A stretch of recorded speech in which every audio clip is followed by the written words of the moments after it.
Welcome to a live debate hosted by Confluence, moderated by Confluence. That's me, co-moderated by Big Soda, featuring Tyler, Average Debate Enjoyer, and Cool Kid Kirk. Please briefly explain the format before I bring everyone on.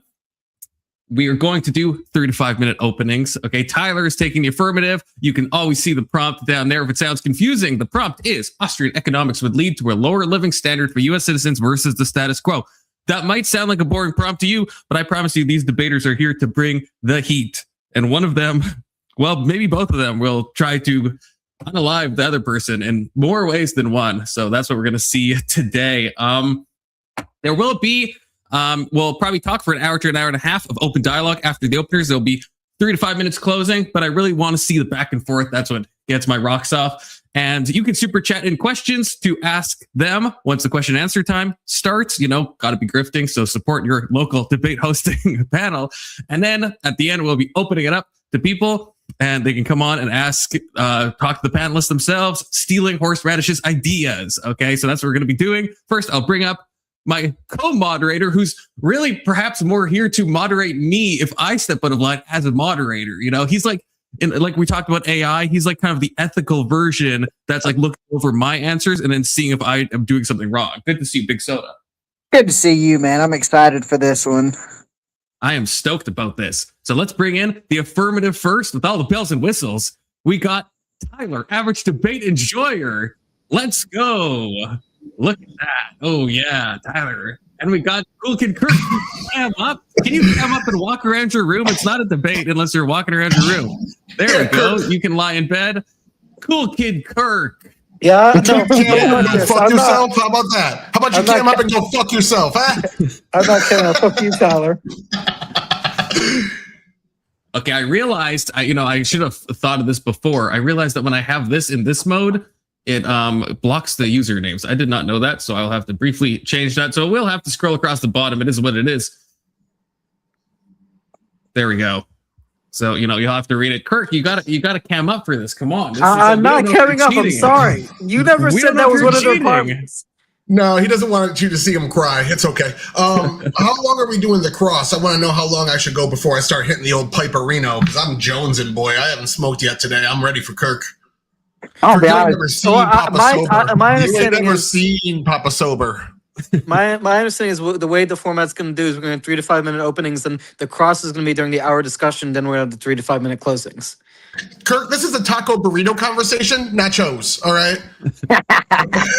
Yeah, that's what I was thinking. Unless you guys both want designated cross time, which is fine, but I was thinking just 3 to 5 minute openings, and then we start off a little gentle, and then we go balls to the wall. Okay, like a half hour I don't cross. know. What do you guys think? Should there be a designated cross? No, I don't think there should really host many of these. Let's feel it out. See where feel it out.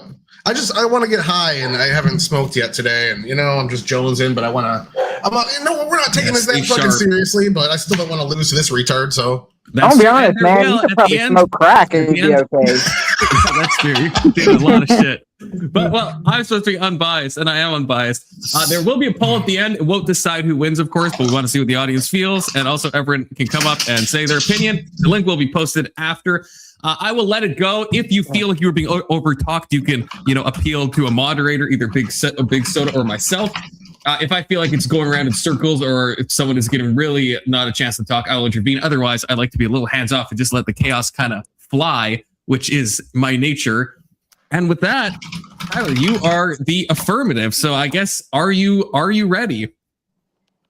I'm fucking born ready. I was so ready, I came out the womb with my prompt out, dog. I had my opening when I was a fetus. Let's go.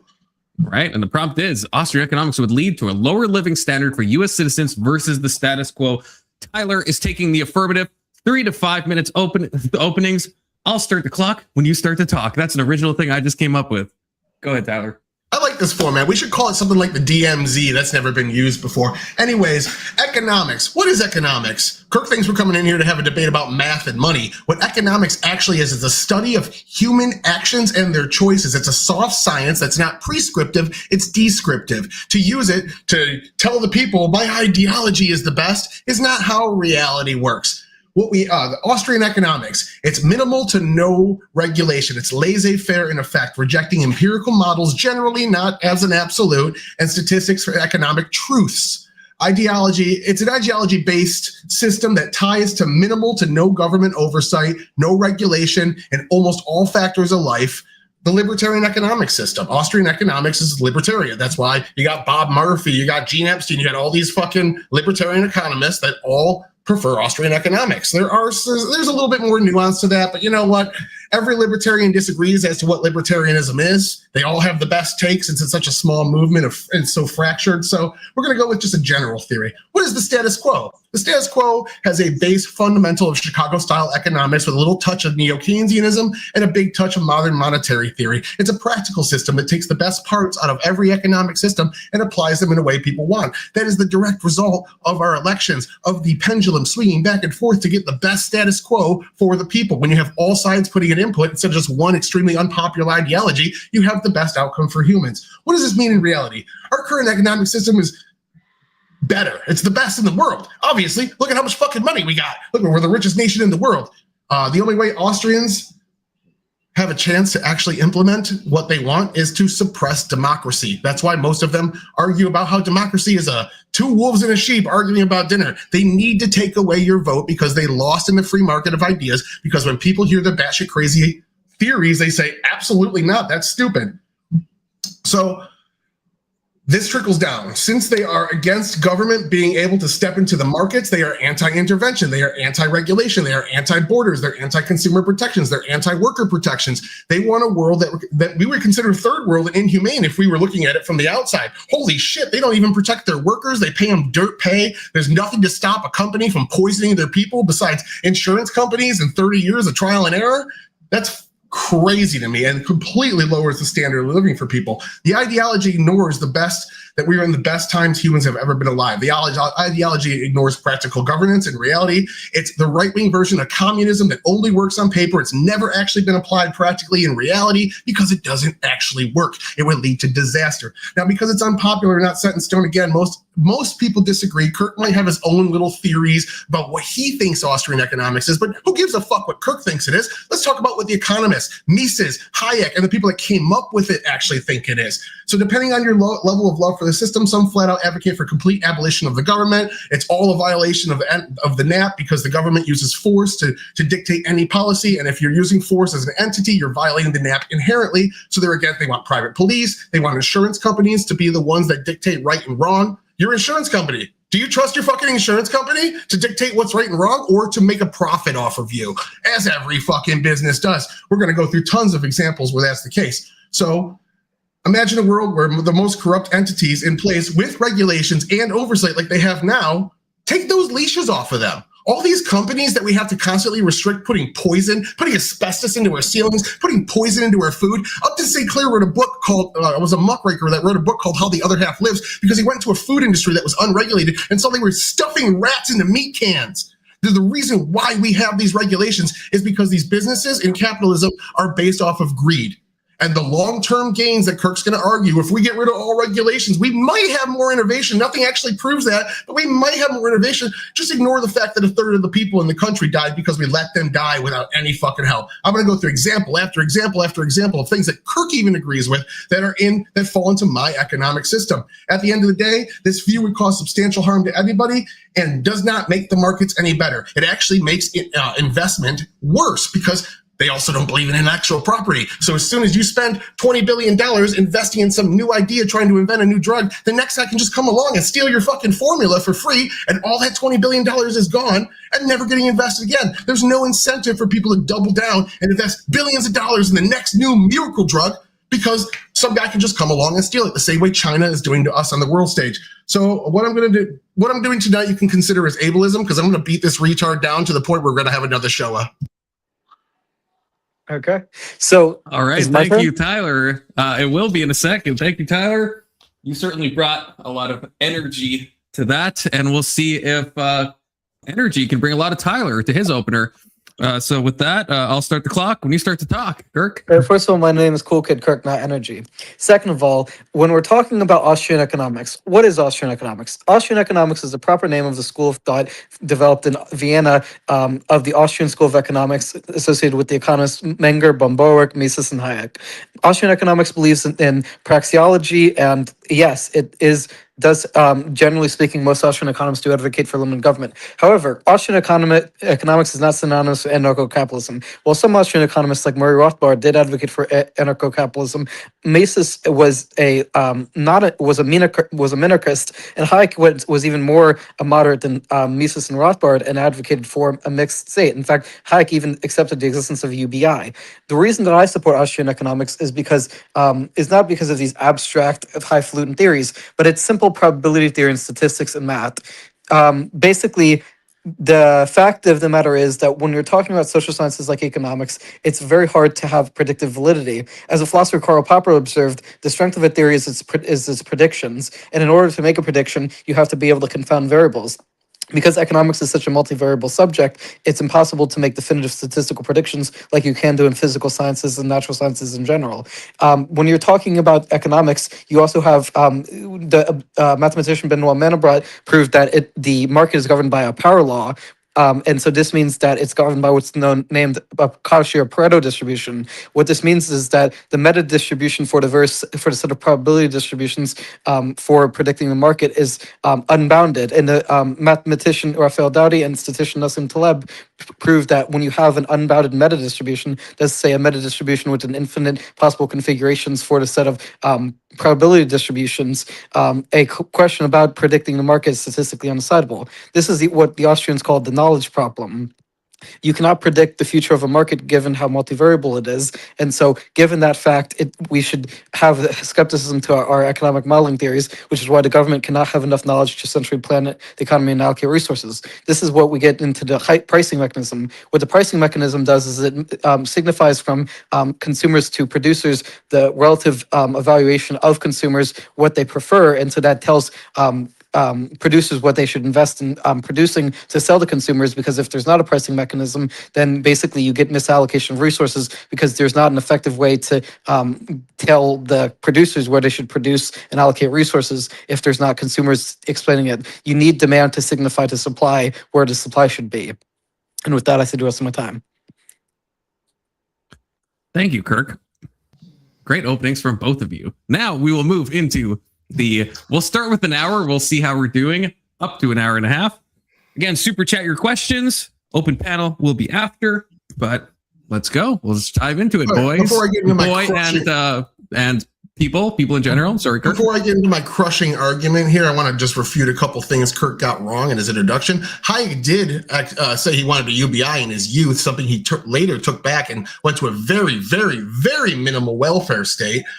He wasn't pro-UBI when he died. He was very libertarian. Anarcho-capitalism, as you admitted, is a very deep part, and many libertarians, including one of its founders, embrace anarcho-capitalism. So you're like, it's not synonymous, but yeah, one of the founders actually was that. So it's kind of like you contradicted yourself inside your own statement. But really all you did there was make a second F. You didn't disagree with any of my points. You basically agree with all my definitions. Then you talked about the pricing mechanism like I'm espousing for communism in a planned economy. The status quo has the same pricing mechanism in place. Okay, so first of all, when I said Hayek, I actually did not know it was a younger Hayek. But second of all, yes, Hayek and Mises were not anarcho-capitalist, only Rothbard was.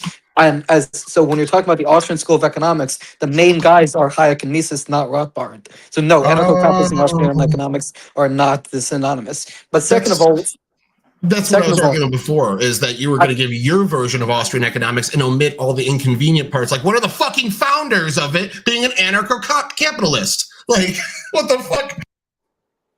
I mean, like, the point is, when we're talking about Austrian economics, yes, there's multiple interpretations of it, but I'm not going to focus on the anarcho-capitalist part because I don't agree with that. Exactly my point for my introduction is you're going to give us your version and ignore all the inconvenient truths about the actual thing, which is what I did research into. Mises and Hayek are the actual thing. Your own version of Austrian economics is not what I'm going to argue. Mises and Hayek's version.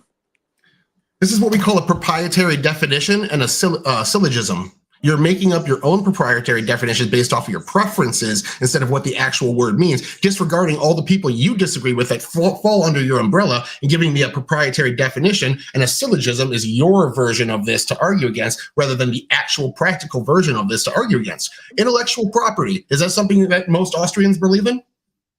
I don't know. Okay. Most Austrians are not. We've already established Mises and Hayek were not anarcho-capitalists, and they are the majority of Austrians. I don't know about I didn't intellectual say property. that most. I said it was a very deep part of it. Intellectual property, though. Let's get into the beat of it. I don't know. Yes, most libertarians, most anarcho-capitalists do not believe in intellectual property. Okay, They think that it's a perversion of what property rights means. I don't agree with that. I think there should be intellectual property, and there are plenty of Austrians who do. So Welcome I don't to my have side of the prompt. Hell yeah, nice concession. Let's go to the next point. Thank you. That's not a concession because you're equating Austrian economics with these specific people when I can just say you're right. It's my own version. I'm an independent thinker, and I can say and use it how I want. But in any event, so you also didn't mention when I brought up the point about statistical undecidability in markets. I find it funny that you're so confident in your views about what is a science and what is not, as someone who has admitted you don't have a particular mathematical forte.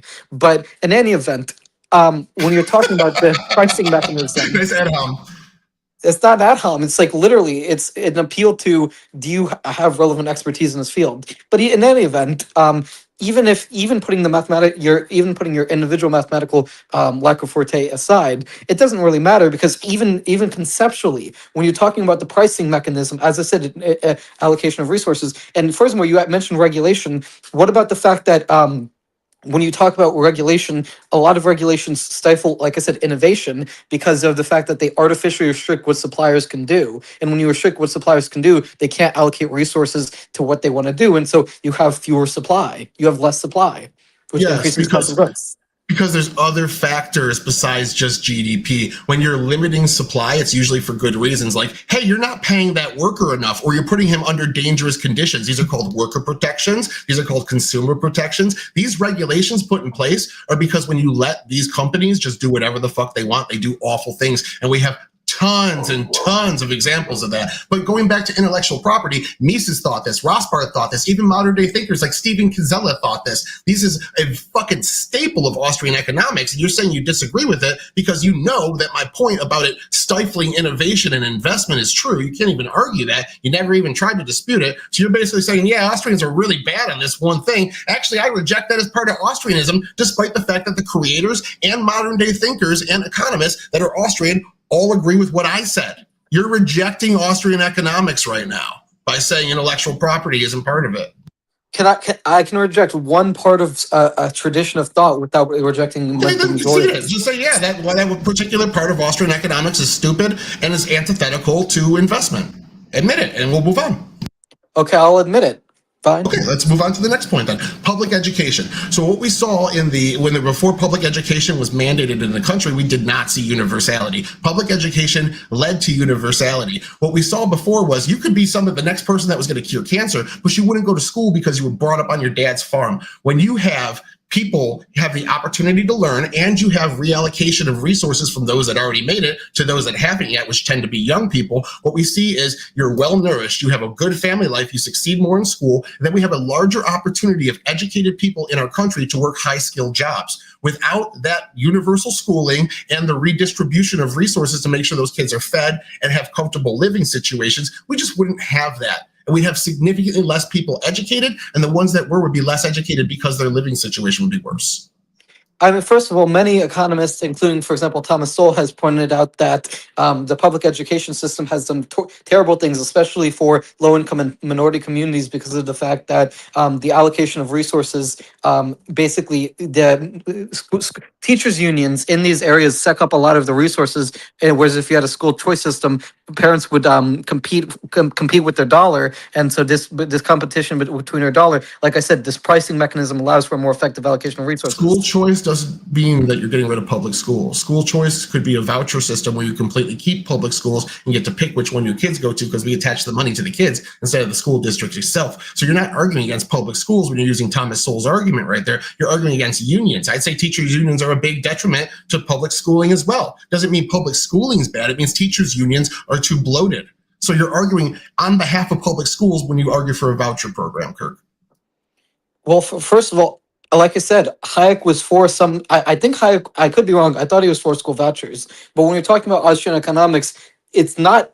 Austrian economists are not uniformly against any sort of government program. We're just against the welfare state as it currently exists. Furthermore, when you look at the programs like SNAP, Medicaid, etc., there is a lot of bloat and waste in the system. And especially when you're talking about the welfare state as it relates to, for example, the low-income programs that are, like I said, SNAP. When you have these welfare programs, because of the fact that you are eligible to them when you're below a certain income level, they disincentivize getting higher income jobs, because as soon as you get a higher income job, then you'll not be eligible for welfare, and therefore you're more incentivized to continue using your getting SNAP benefits without getting a higher paying job. Tyler, you're muted. Your mic became unplugged. Oh, better. It was better for a second and then it muted again. Better. Yeah. Yeah. Okay. Well, Kirk, you're talking about the welfare trap. That doesn't pan out in practical reality when you look at the statistics. If you look at census data from the United States, 56% of people see poverty in at least 1 year of their life. That tends to be when they're a younger age, at just graduated high school, just graduated college. They don't have a lot of experience at a job. They don't have a lot of knowledge. They can't sell their skills on the market for higher rates. 56% of people see poverty for at least a year. 73% of people make it to the top 20% for at least a year. There's a massive carryover. Only about 3% of people stay in poverty perpetually. So what you're saying is the welfare trap exists. If people take these subsidies, they'll never get out of them. But when you actually look at the data, the vast majority, like 90% of people that are in poverty for at least a year, get out of it. So this thing is just fear mongering based off of like anecdote. Okay, well, first of all, I would like you to post those studies in chat. But second, if you actually have them, yeah. AEI did that study based off of New York Times and census data. AEI, you can look it up. Well, so you're not going to post it. Okay. So I don't have it handy right now, but yeah, I'll take your word for it. I don't have any reason to that you're representing the data accurately, especially given that, like you said, you don't have a mathematical forte. But I'll take your word for it. Either way, the fact of the matter is, let's say you're right in poverty. Do you have any evidence that this is because of welfare, or there's other reasons that people get out of poverty, like entrepreneurship or hard work? Like if you're, it doesn't matter. You said when people take welfare, it puts them in the welfare trap and they get stuck there. I just told you the census data that was up to 2023 showing you the vast majority of people in poverty escape poverty, and usually about 15 years later they make it to the top 20% of income earners for at least a year. 13% of the United States makes it to the top 1% of income earners for at least a year. That's more than we have in poverty at any given point in the United States. We sit between 10 and 12%. So more people for a single year make it to the top 1% of income earners than are in poverty in total at any given point. well, okay. The problem is, though, with what you're saying is that poverty, as defined by the government, is not a good representative of poverty, because when you actually look at things like cost of living and stuff like that, there are studies which show that the majority of Americans, for example, live paycheck to paycheck because of inflation. That's not poverty. That's lack of savings. Poverty is the amount you make versus your cost of living. Yeah, I know what poverty is. I know what poverty mathematically. I know what poverty mathematically is. Paycheck to paycheck, though. Then why are you bringing up irrelevant statistics? There's people that make $150,000. It's not irrelevant, because you're saying poverty. You're saying the mathematical definition of poverty is the only good definition of poverty. And I'm saying if someone's living paycheck to paycheck because they don't have enough in savings because of inflation, then they might not be technically in mathematical poverty, but they live a pretty poor fucking life. I gave you the empirical data, and I know Austrians reject empirical data, but what you're talking about is bad spending habits. There's people that make tens of millions of dollars, like football players, rappers, and such, that as soon as their career goes down, they're broke 2 years later. That doesn't mean that America's got too much inflation. That means bad spending habits. There's people in the top 10% of income earners living paycheck to paycheck. They have massive houses, amazing cars, all kinds of cool shit. It's because of bad spending practices, not because of the economy. The economy is doing better than it ever has. Human beings have the best standard of living they've ever had right now, today. So you're blaming one thing, and your only data for it is something completely unrelated. And I'm showing you why. You're just ignoring it.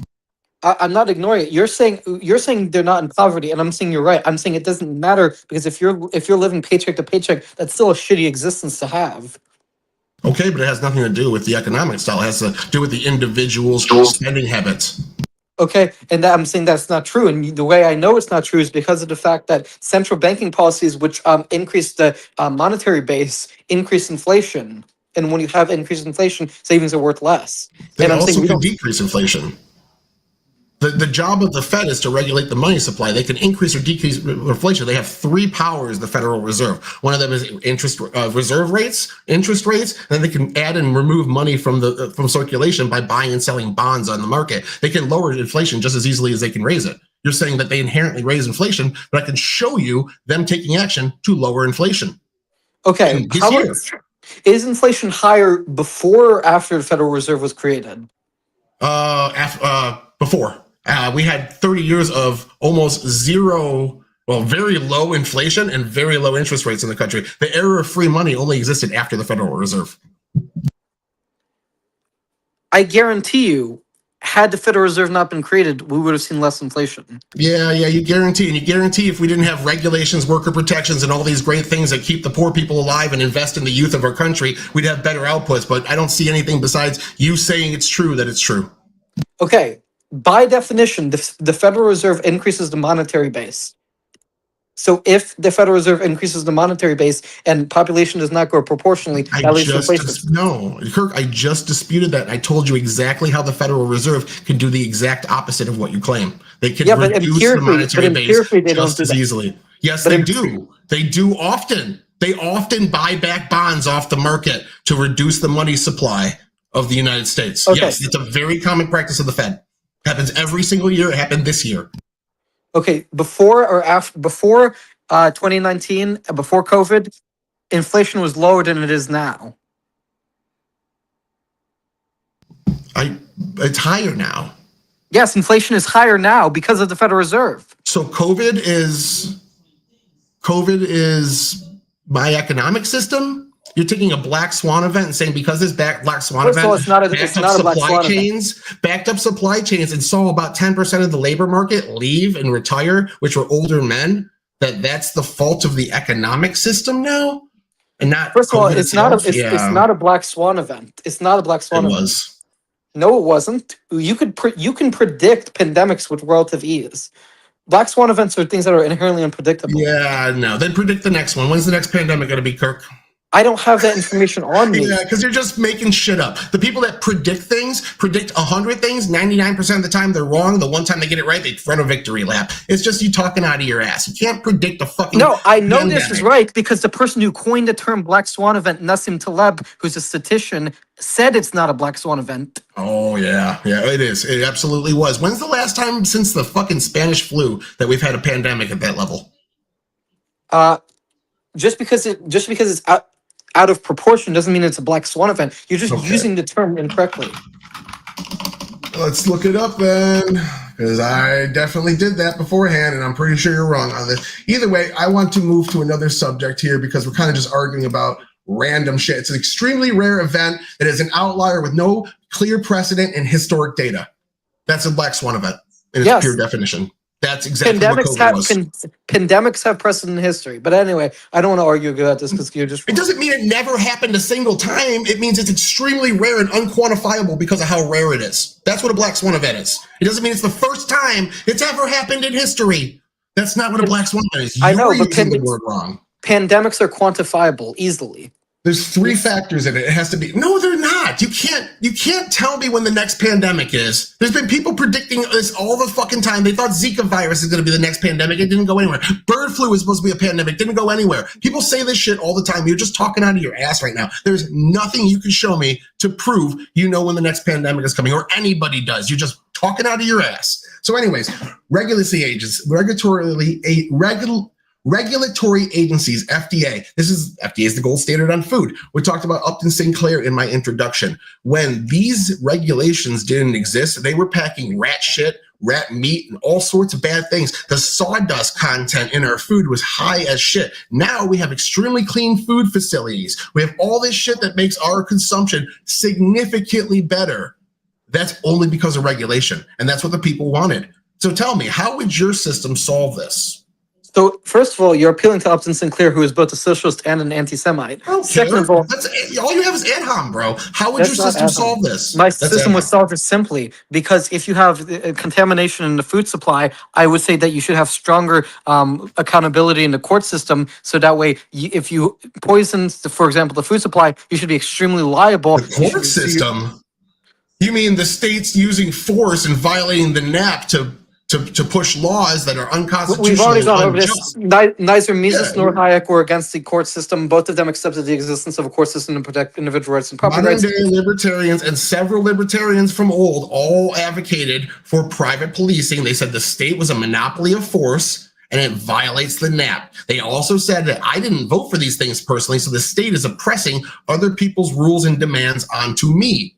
This is what libertarians say and think all the time. I can give you multiple quotes from libertarian economists. I have them. I watch them. I've learned from them. I know their system apparently better than you do because you didn't even know that they were against intellectual property. I know Mises and Hayek both accepted the existence of a court system. You're talking about Rothbard The existence, yes. The existence of a public court system or a court system general. I'm talking about the public courts, the public policing mechanism that violates the NAP. Both Mises and Hayek accepted the existence of a public court system. Hayek did. Hayek was a moderate somewhat. He was a minitarian, but the general libertarian calls that a violation of the NAP and wants a stateless society with no borders. This is what the majority believe. This is what the majority of founders and the current day economists believe. You're like, this one guy said this, so ignore the empirical and stick to my personal definition, my syllogism, and my anecdotes. You're arguing something that isn't Austrian economics. It's your preferred version of it. I'm arguing the entire system, even the parts you don't like. Well, because Austrian economists have views that conflict with each other, so I'm saying I'm siding with Mises and Hayek, who I agree with more than I do with Rothbard. In any event, it doesn't really matter because either way, you asked the question, I'm trying to answer it. The answer I would give for how I would solve the problem of food poisoning is by, instead of having preemptive regulatory system, allow people to sue the companies. And guess what? The preemptive regulatory system like the FDA we have currently with the, not just the FDA, but also the amount of IP laws we have on pharmaceutical drugs means that pharmaceutical drugs are expensive as shit. There is a reason that the American drugs are so expensive, and that's because of insanely strict IP laws that they can create something. No, you can have a very moderate alteration of an existing drug and create an IP and intellectual property on it, and that's why. And this intellectual property monopoly is why drugs are so expensive. Oh, so we're going back to the argument that you kind of already conceded about intellectual property being a stupid thing. If you get rid of intellectual property, then the drugs that we're inventing today, that's it. That's the end of it. You don't have people dumping $20 billion into R&D to invent some drug that doesn't exist based off of a hope, because that gets stolen by I didn't say to get rid of it. I said to reform it. You should reform intellectual property, not get rid of it. I mean, you should be able to. Prescription is how you're just saying some vague, just reform it in a way that allows people to make generics and basically reverts what it does. Intellectual property is property. Property rights apply to it. You're saying that intellectual property is bad. People should be able to steal your idea no matter how much money you dumped into it. The reason why the U.S. medical system is the best in the world, invents 70% of the drugs, 50% of new medical equipment, 50% of new medical studies, while we're only 4% of the planet's population, is because we have this R&D. And the reason why it costs so much, as we can see with Trump's plan to do America first in his drug pricing policy, other nations are underpaying our country and our pharmaceuticals for their drugs. They vote on it in government. They're saying, sorry, we can't give you anymore. And they acquiesce. With favored nations drug policy under Trump, we now pay as much as they do, making their prices generally go up. So we have it balanced out. We were getting ripped off by other countries, forcing the hand of our private companies and using the government to do so. That's not happening anymore. That's the reason drug prices are so high. Just to blame it on something else that you don't like with no proof is just wild to me when we see drug prices plummeting by 80% now that this exact policy is in place. I can prove it abductively. So I'm not advocating, first of all, I'm not advocating for abolishing intellectual property for pharmaceuticals. I'm saying we should reform it. And the specific reform, if you want me to get concrete about it, is that I would say that you should have a higher bar for what counts as a new drug. So a higher, stricter standard for what can be patented. And so you can't just simply alter it. You have to alter it substantially. And then if you can alter it substantially, then you can get a patent on it. But I guess the reason that currently U.S. drugs are higher than Canadian drugs and other drugs is because of this intellectual property, so we should reform it, not abolish it. Now, also, when it comes to when you say reform it, you're still arguing within my mechanism. I could say, you know what, Kirk, let's reform it. Absolutely. But if you keep it in place, you're still not arguing for Austrian economics that But you're almost just the defining entire Austrian group economics says differently. is dead. No, I'm defining it how it's defined, Kirk. You're making up a syllogism. Austrian economics do not believe in intellectual property. The founders don't, the modern day thinkers don't, the people that voted don't. You're telling me they do, and all we have to do is slightly reform it, but keep it in place. That's not Austrian economics. You're arguing for the status quo, which is my system. I'm not advocating for a status quo. You're just defining it to be equivalent to Rothbard's views, basically. Mises and Hayek both accepted the existence of a minimal state. No, it doesn't mean they accepted intellectual property. Mises, Rothbard, Hayek, and Kinsella all reject intellectual property. I have their quotes in front of me if you'd like. Okay, well, I thought Mises and Hayek accepted intellectual property. No. Either way, I don't have to accept their view on this specific issue to accept their views on other issues. Yeah, you can make up your own definition of what Austrian economics is and argue syllogism. You can go do that over there, and I'm going to continue to argue what it actually is in front of you. So anyways, going back into my point about consumption, you're saying let the people sue if they find out that their food is poisoned. So what do? As I said in my introduction, you have to wait 30 years for people to start getting cancer and dying, and then another 20 years for them to try to figure out that it's the food, this specific one food out of the dozens of foods they're eating that's actually doing it. While that company is saying, since there's no intellectual property, we have to hide our processes. Nobody gets to see it. Zero transparency. So they don't know what's going on behind closed doors, but they're supposed to figure out this person's putting poison in their food and then sue them without even knowing it's happening. That's your system? Let people die for 50 years and then hope that they turn into scientists. It's clearly you don't know. It's clear you don't know anything about the scientific method or mathematics. That's your point to argue. You can't just say it. And I'm arguing it. So the evidence that I have that you don't know the scientific method or mathematics is that the way actual scientists practice mathematics, actual scientists who do mathematical modeling have a null hypothesis, and then they construct an alternative hypothesis on which they test the null hypothesis. And if you have something like increased cancer rates and you can correlate that and causally abduct that it's because of a certain thing in the food supply, for example, you can clearly do statistical modeling that proves, at least probabilistically, that the food is causing the cancer.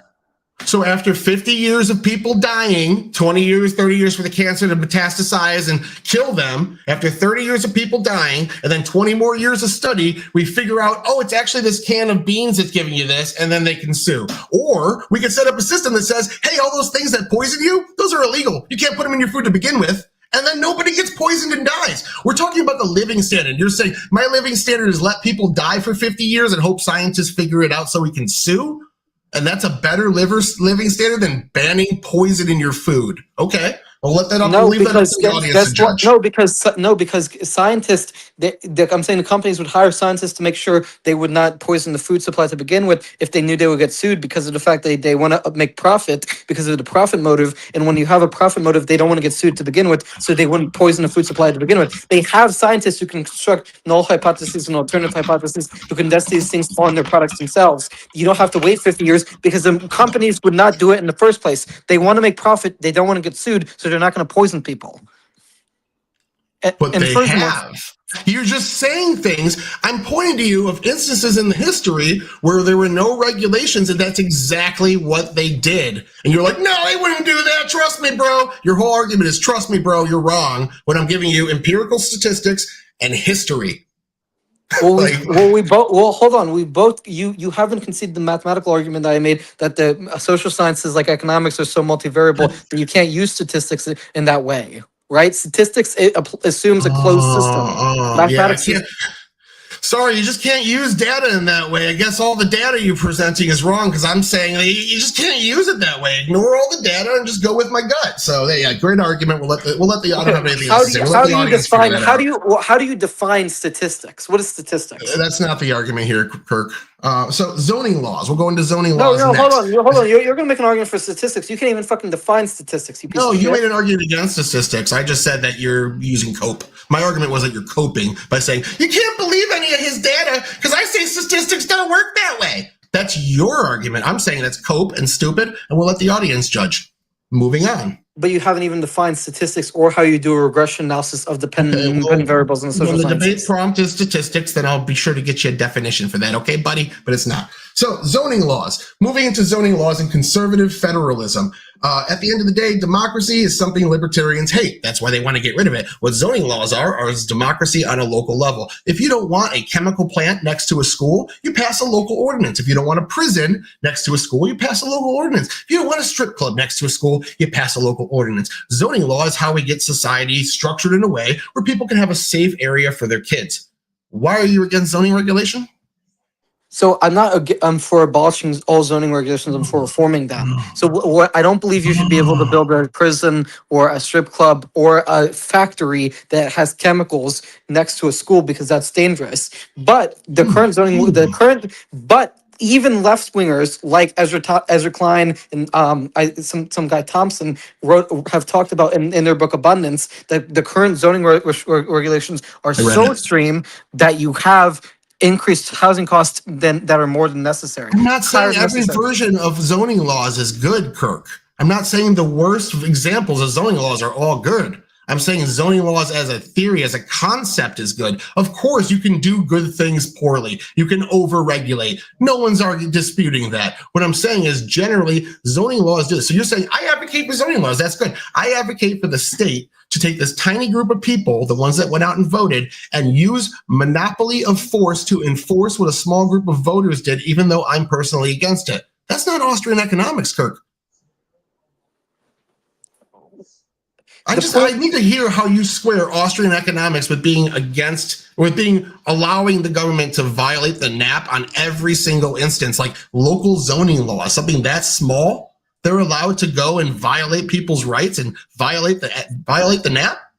As far as I can tell, no Austrian. First of all, the way Austrians would solve this is by having communal contracts. Hoppe has talked about this. But second of all, I don't even necessarily agree. I mean, I don't fully agree with that. But I mean, saying the thing is, with regards to strip clubs and stuff, yes, those are bad because they are what are, I think the name is like externalities, right? A strip club next to a school affects the kids because you're basically sexualizing, doing sexuality on children, which is obviously unacceptable, and that affects the kids. But if you're having something like a multi-story condo or whatever in a neighborhood, and as Ezra Klein has talked about this, for example, when you prohibit that, you have the cost of housing higher, and you have issues of excessive cost of housing. So what if the strip club owner says, I don't consent and I want to have my business right here across the street from the school?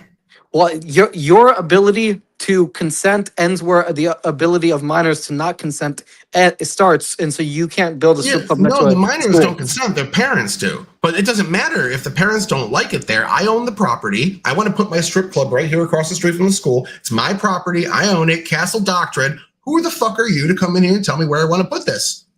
It's Why obvious do you get to violate the NAP because you don't like this thing? Because it's obvious that you're harming the kids by exposing them to this smut. They're not exposing them. You can't come in here unless you're 18. Sorry. Yeah, but you wouldn't have it next to a school. Like, there's no point in having it next to a school. Why does it matter? If they're not 18, they can't come in. Why can't I just put it here on my property? Because then kids will see it and be exposed to smut. Yes, I understand that, but what mechanism enforces that, Kirk, is what I'm asking. I'm saying the government should not allow strip clubs to be next to schools. I agree with you. I agree with zoning laws. I'm wondering why an Austrian would agree with zoning laws and saying the government should come in and tell you what to do with your private property. You were arguing that regulation like this slows innovation and hurts the allocation of scarcity. But then you're saying, actually, I'm for regulation when I don't like the thing. So, like, it seems like you're a libertarian until you get down to practical reality, and you're like, you know what, libertarianism is stupid. We should have zoning laws. I'm saying, okay, if by zoning law you mean any restriction on where housing can be built, then yes, I'm for some zoning laws. But I can't. Most libertarian friends of mine who even would say they subscribe to Austrian economics would not say they're fine with strip clubs being built next to schools, even if the owner consents, because the thing is, minors cannot consent to being exposed to smut, so you should not expose them to smut, period. Like, that's, you're not exposing them. You're telling them they can't come in. Like, you can't come in. You're not exposed to smut. The smut happens inside. You're outside across the street. Why can't I do what I want on my property because some kid's across the street? That sounds to me like monopoly of violence on the state being oppressive and tyrannical. I didn't know Austrians were for the state being tyrannical. I think you're just equivocating on what Austrian economics means. If you're taking the most extreme music today. you're just taking You're taking the most extreme, like, anarcho-capitalist version of it, and you're arguing against my position when I'm taking a more moderate Hayekian tradition. Like, I can say I'm fine with the government preventing the exposure of a culture to smut because minors are around and you don't want minors to grow up in that culture. And that isn't completely compatible with the idea that significantly fewer regulations than we currently have would be a good thing. You're saying unless I'm against all regulation, I can't be against most regulations. Okay, you got anything else on this matter? No, I mean, if you unless Let's move on to geopolitics then. So geopolitics. The world is significantly safer under the United States hegemony because we have a large army. We're able to fight piracy and destabilizing forces around the world, leading to more global trade and a higher global confidence in that free trade. Because we had that global confidence hit an all-time high in 2023, we saw the most world trade ever. I'm sure I don't have to explain to you because you talked to Nanfan why that's a good thing for our economy. If we did not have that police force on the world, not only would slavery still be a big practice in the West because we use economic coercion in order to get rid of slavery, us in the UK, but we would not have that world trade because global confidence would be in the gutter. Nobody would be around to police the Barbary pirates or go into the tip of Africa where the Somalian pirates were or go do the X, Y, and Z thing in the Strait of Hormuz. That wouldn't be any of our business. We'd be, doing their thing on our continent. We're not, libertarians, don't want anything to do geopolitically with the rest of the world. Why do you want to abandon Israel? Can you tell me? I support Israel and I support giving aid to Israel because Austrian economics is an economic doctrine, not a geopolitical doctrine. Now, there are examples. The state stealing taxpayer money from non-consenting adults to give to a foreign country? You're telling me you're a fucking Austrian? Okay. Yes. Sure. I'll play your stupid game. The point is, you and I both know there have been examples in U.S. history of geopolitical quagmires like the Afghanistan and Iraq sustained wars that cost trillions of dollars and millions of lives. So we both agree government can fuck up, but they can also do some good. Yeah. Yeah, I agree. Government can do good. Absolutely. That's why I'm pro-government. That's why I'm pro-taxation. Kirk, do you agree taxation is theft? Not universally. Okay. So, geopolitically, you said you basically concede the argument you want to keep funding the world police. So, right? Is that maybe not to the degree we do? Maybe you might want to reform it a little bit, but generally you agree with the concept. The Iraq and Afghanistan wars were probably unnecessary. Yeah, but generally you agree with the concept. Maybe not every single version of it, right? You may I support the Iran war. I support aid to Israel. I support aid to Ukraine. Yes. We don't got a lot of time, so I'm trying to just get you. I'm trying to steel man you really quickly, get a yes out of you, so we can move on to the next subject. What else you want? I got Federal Reserve and economic oversight. This is my next one. Sure. I got 5 more subjects to go. Okay, go ahead. All right, Federal Reserve and economic oversight. Market stability. What the Federal Reserve does is it, increases and decreases the monetary supply in the country. It raises and lowers reserve rates and interest rates of banks, telling them how much money they can allocate out in loans. It's different factors for different situations. This allows the government. They do lower the booms. Absolutely. We don't see as big as booms as we do anymore, but the busts have been severely limited. The problem with Austrian economics is that it lets people fall into the cracks and just says, hey, figure it out and go fuck yourself and die. And that, to me, is a lower living standard than having a system that makes sure that the poorest people, which are usually the youngest people that require the most investment, to have some sort of means of succeeding in life. So the Federal Reserve, the Federal Reserve is completely corrupt. Why is it that the central bank can control the interest rate for all the private banks when you're talking about the scarce allocation of the marginal allocation of scarce resources? The most effective mechanism for that is the pricing mechanism, and that also applies to interest rates, right? When you're talking about interest rates, you want to have a free market in interest rates because when the government controls interest rates, they can't respond to the local needs of producers and consumers, basically to know where to allocate the interest. They have to have this top-down thing, and we know that that's just not feasible because of the knowledge problem, right? Do interest rates go up without the Federal Reserve? Would an independent bank without the Federal Reserve raise interest rates in certain situations? In some contexts, yes, not always. Under your libertarian megacity theory, where we have 2 giant monopoly banks that control like the whole country and split it up 50-50, would they have the power to then control interest rates for the entire country? No, because there wouldn't be two mega banks. Because if Just you had hypothetically, no, if there you is had no. two I'm mega not going. banks. No, I'm not going to give you cut on Okay, this. well then you know what? We have to skip this then and go to my other argument first because I need to prove that point that you're arguing right now. So monopolies and trust busting. The Sherman Antitrust Act was put in place because rich people were using their rich resources to make themselves richer and cut everybody else out of the equation, forming a natural monopoly. Our anti-monopoly and anti-cartel laws are the only reason why we don't have monopolies today. We've been breaking them up. We broke up Bell, we broke up several others. When you want your system, there's nothing in place to stop a monopoly from doing bad market practices, from pricing out their competition, all sorts of regulatory economic practice we put in place under my system. All that's out the window for you. And you will let monopolies form because you will let people be as awful as they want on the economic world stage.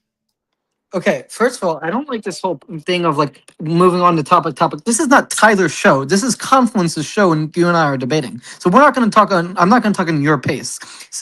And second of all, when you're talking about this fucking bullshit about monopolies, the Sherman Antitrust Act is a bad fucking policy.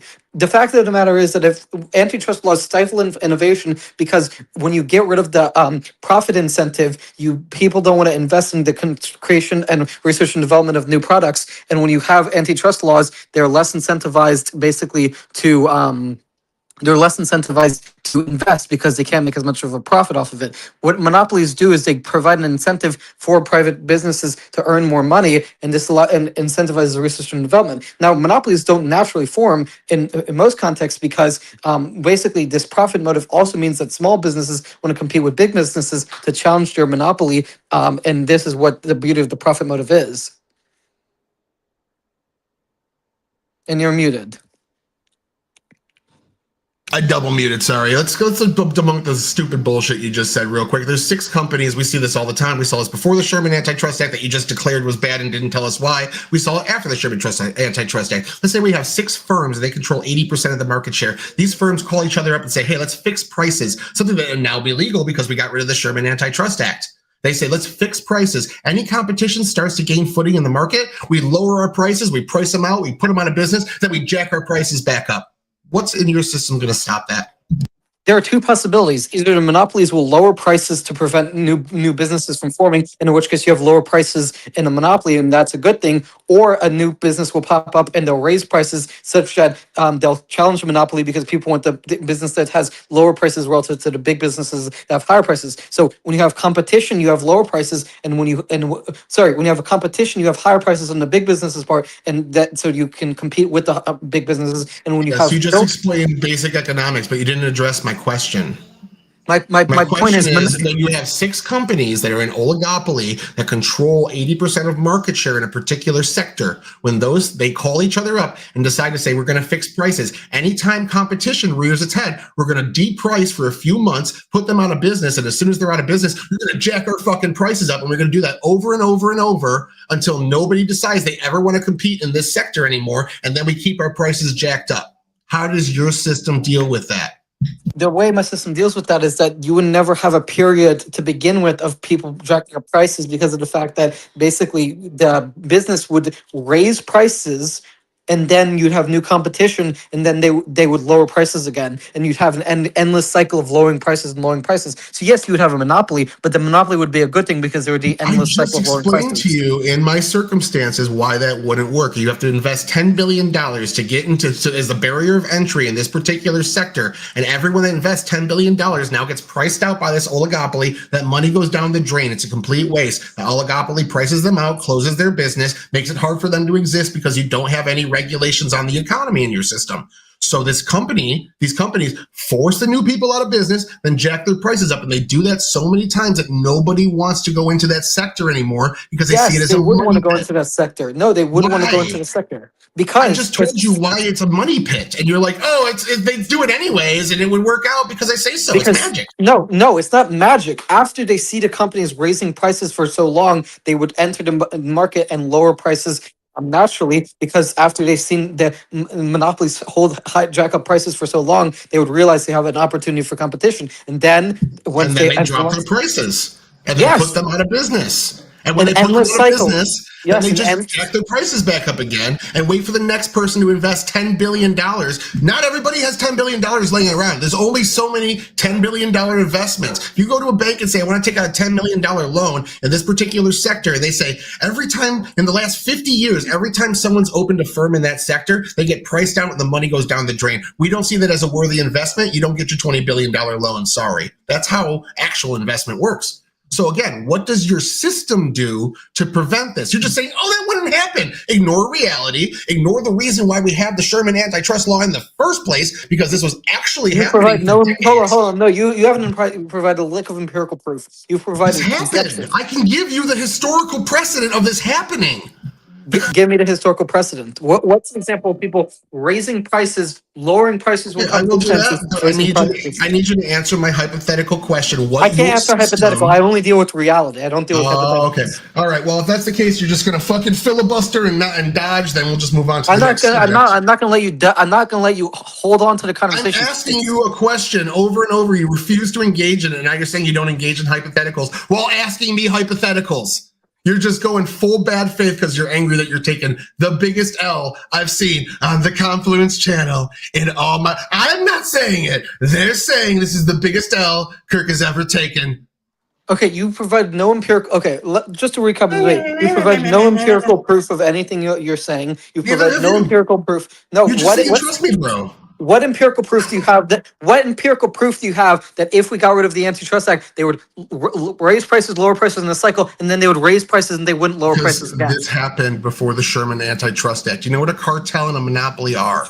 Yes. Do you have an example of this empirical proof? And if you don't have empirical proof, but I need you to answer my question first, and then we'll go into. If you want my citations, I'll give you them after. As I said, you can have my citations all you want after, but we're in the middle of a debate right now, Kirk, and I'm asking you a question. How does your system deal with a monopoly and a cartel when they form in the markets? the answer is the monopolies would lower prices, so it would not deal with it. The monopolies are a good thing. I just told you why that's not the case. Well, until you provide the empirical proof. Amazon. Until you, I can't. No, I can't. I'm Until giving you you a hypothetical question. No, I can't answer. I can't answer hypotheticals. I can't do hypotheticals. You just have to answer all my hypotheticals.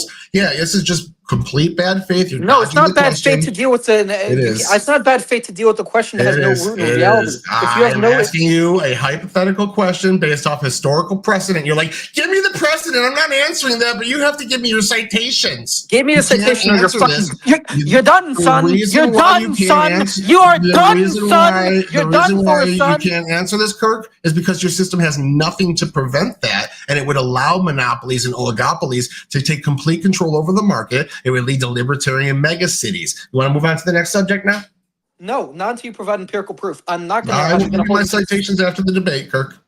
Nope, nope. I'm not moving on till you provide citations. So Okay, we can. well, you're not getting my citations until after the debate, Kirk. Okay, so I win. Okay, move on to the next subject. No, you're refusing to address a single question and saying you're not going to engage in them anymore until I give you citations, which I will provide for you after the debate. I've already had to fact check you like 4 times. You said fucking multiple people in the libertarian movement agree with intellectual property. I had to prove you wrong and go look it up. You're just making shit up and refusing to engage, bro. I'm refusing to engage with things you have no proof for. You're right. I'm asking you a hypothetical question in a debate, and you're saying you're not going to engage in it because I don't deal in those things. But you've asked multiple hypothetical questions of me. That's Okay, you we'll not move on to participating. we'll move on to the next subject, please. Okay, then Kirk concedes a 5th one now. I haven't Entitlements conceded and it. redistribution. Entitlements and redistribution. You haven't won a subject yet, Kirk. Anyways, entitlements and redistribution. The largest factor in youth education is for them to have a good diet and a comfortable home.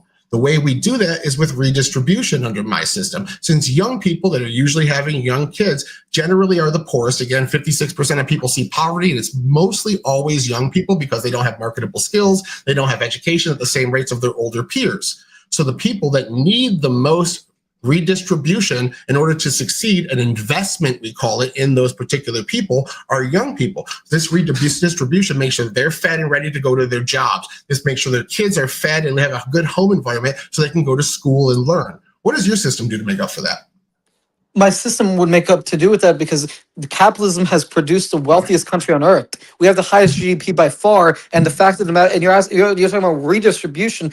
Our poor people are fat. That's a good thing. Capitalism has produced abundance. We don't That's need not it. a good thing. And fat doesn't mean abundant. It just means bad diet. You're just kind of stringing things together. I asked you another question. I gave you a circumstance that happens in real life, and I asked you how your system deals with it. And what you're saying is it doesn't need to, right? It doesn't need to because it doesn't come up. The You're bottom cool line with- is you're cool with poor kids not eating, right? no, they Oh, don't there's not there's eat. kid- You're It wrong. doesn't come up. It doesn't come up. There's not starving kids in the United. There's not kids that skip meals in the United States every day. Not a significant portion of There's the not- population, no. And I didn't say that. I said you're letting a very large segment of the population fall through the cracks. And all you're saying is, well, that doesn't happen. And if it does, it's not enough people for me to care about, which would lower the standard. If you're saying 20% of people can go fuck themselves, you're saying that's a significantly lower living standard than me saying all 100% of people should be invested into and treated as individuals that can all succeed. That's why we should reinvest into our young people that need it the most. That's a better standard of living, right? Than just saying, hey, go fuck yourself and die, let your kids starve. Tyler, if we lowered the regulations and wealth redistribution we had, there would be more innovation, more research and development to cure poverty to begin with. I'm There's no saying the proof of whole. that. Yes, there is proof. There's no And proof I of can. that. You're just Okay, making shit how up. about this? Which country has the highest GDP on earth? America. Mhm. What is Which what is has been the under my system under the entire time. capitalism is the freest market relative to every other country in the world. We've never had a laissez-faire system that libertarians want in the United States. The first thing that the first Congress did after being sworn in was pass a tariff, which is massive economic intervention that benefits certain firms over others. They literally stepped in and said the markets are going to be dictated by the state. The first I'm thing saying the Congress did. our wealth is in spite of those regulations, not because of it. Oh, okay. Yeah, that's it. You're just pulling shit out of your ass. It's not pulling shit out of my ass. So again, I can the 20% of explicate kids that just skip a meal a day, you're saying nothing for them. the 30%. Wait, citation. How much did you just say? How much did you just say? What percent of kids go Like starving? 20%. I'm just kind of spitballing a random general number. 20% of kids, let's say, are in a situation. No, where I'm not they going to say have what they go without citation a you have single for meal that. a day. What proof do you have for that? I'm kind of guesstimating the number. I think it's somewhere between 10 and 20%.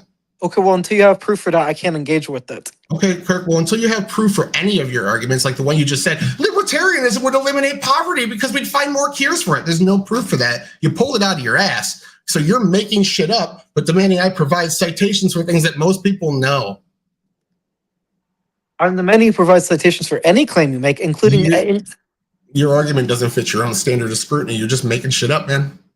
Okay, do you want evidence that capitalism reduces poverty? Because I can provide that. I didn't say that it didn't. I didn't say that it didn't. I said that laissez-faire capitalism would increase poverty and let the people in poverty suffer more, which would lead to a lower standard of living.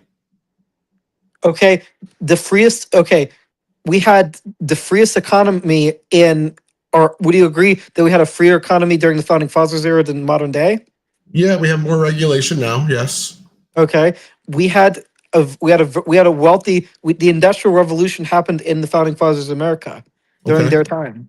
And their economies then pale in comparison to ours now. If they had access to modern technology, they would be much wealthier than we would be now. Industrial Revolution, we've seen a significant spike in wealth, especially in Western nations, in the last 60 years, long past when my system got implemented, Kirk. The greatest increase in wealth was during the Industrial Revolution, not the internet era.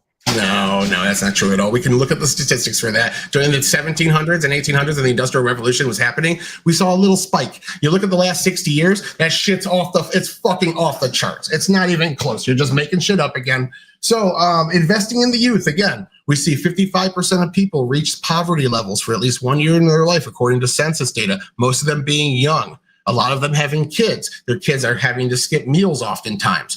Your system, you say, well, will magically just solve poverty, so just ignore them, correct?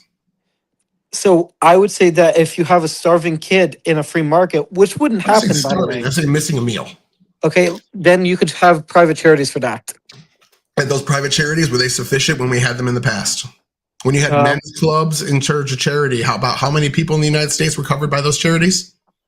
Well, they would be less effective back in the day than they are now because we have more access. We have more food. We have So- more food production now because of the about technological revolution. 2/3 of the United States was not covered by most of the charities like men's clubs and things like that would let people in, help educate their kids, help them with situations financially. About 2/3 of the United States wasn't covered by that. That's why we did it with the government. And you know what we did? We made it universal. Now everyone has access. Yeah, but I'm saying nowadays, now that we have more access to food and water and shelter, they could cover more than 2/3 of the population. They could cover most of it. Libertarianism has never been tried. That's right. We'd be able to do it now. All we have to do is, piggyback off of my successful system that gave us the living standard we have today, and your system would totally work this time. It'll work this time.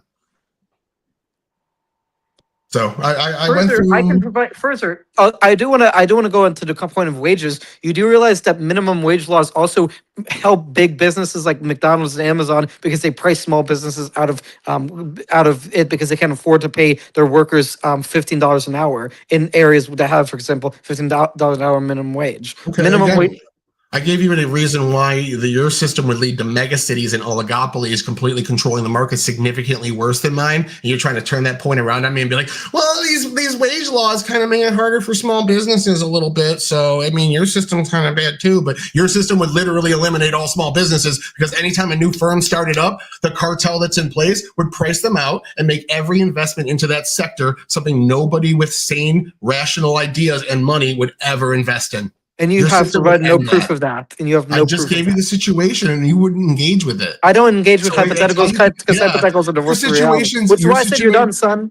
Your situation's uncontested. Kirk, your entire argument is hypotheticals because libertarianism's never existed. Okay, okay, you say that, but look at Taiwan. Look at Taiwan. Taiwan's very libertarian. No, it's not. They have more of a police state than we do. You don't know. I don't think you know what libertarian and Austrian economics actually are. You're arguing in favor of intellectual property. You're arguing in favor of global hegemony. You're arguing in favor of regulations, in favor of taxation, in favor of the state imposing its will on people for disagreeing with it. I don't think you actually know what this is. Okay, Taiwan has one of the freest markets in the world. I'm pretty sure they have a freer market than we do. It's still not libertarian. It's not even close. Taiwan has a freer market than we do. Okay, it doesn't matter. They're not libertarians. So what? So you're just saying unless the same structure. You're talking about Austrian economics, not different versions of my system. Well, they're slightly more Chicago school and Keynesian than we are. So, I'm right, even though that has nothing to do with your fucking argument, Kirk. Well, anyway, I think it's been an hour. So do you want to keep going with this or? I have one more point, but you rejected the premise. You got 8 minutes left, boys. Okay. Taiwan has a more authoritative central bank than the United States does, right? I did not know that. Do you have proof for that? Yes, I do. It was established in 1928. It was relocated to Taipei, Taiwan in 1949 after they separated from China. It's the central bank of the Republic of China, which is Taiwan. They call themselves the real China. So yes, they have existed. It's been in practice longer than our central bank, and it's more authoritative as well. Yes. Okay. What do you mean by more authoritative? You don't even know what their fucking economy is like. What do you mean by? You know they have a central bank, and you're trying to tell me you are making shit up as you go. I knew they had First of all, I knew they had a central bank. I said they were freer than we are. You didn't. You asked me about it. You're like, no, do they really? Is what you said when I said they have a central bank. Do they really? I knew that though. I knew that though. You can't stop lying.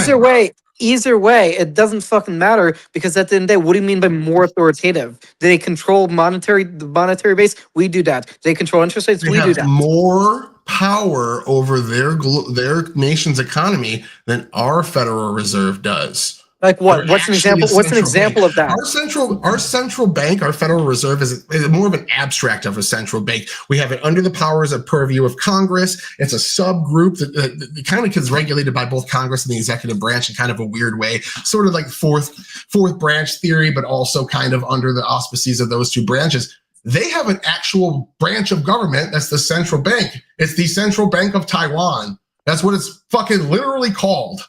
Okay, but what do they do that's functionally different from the Americans?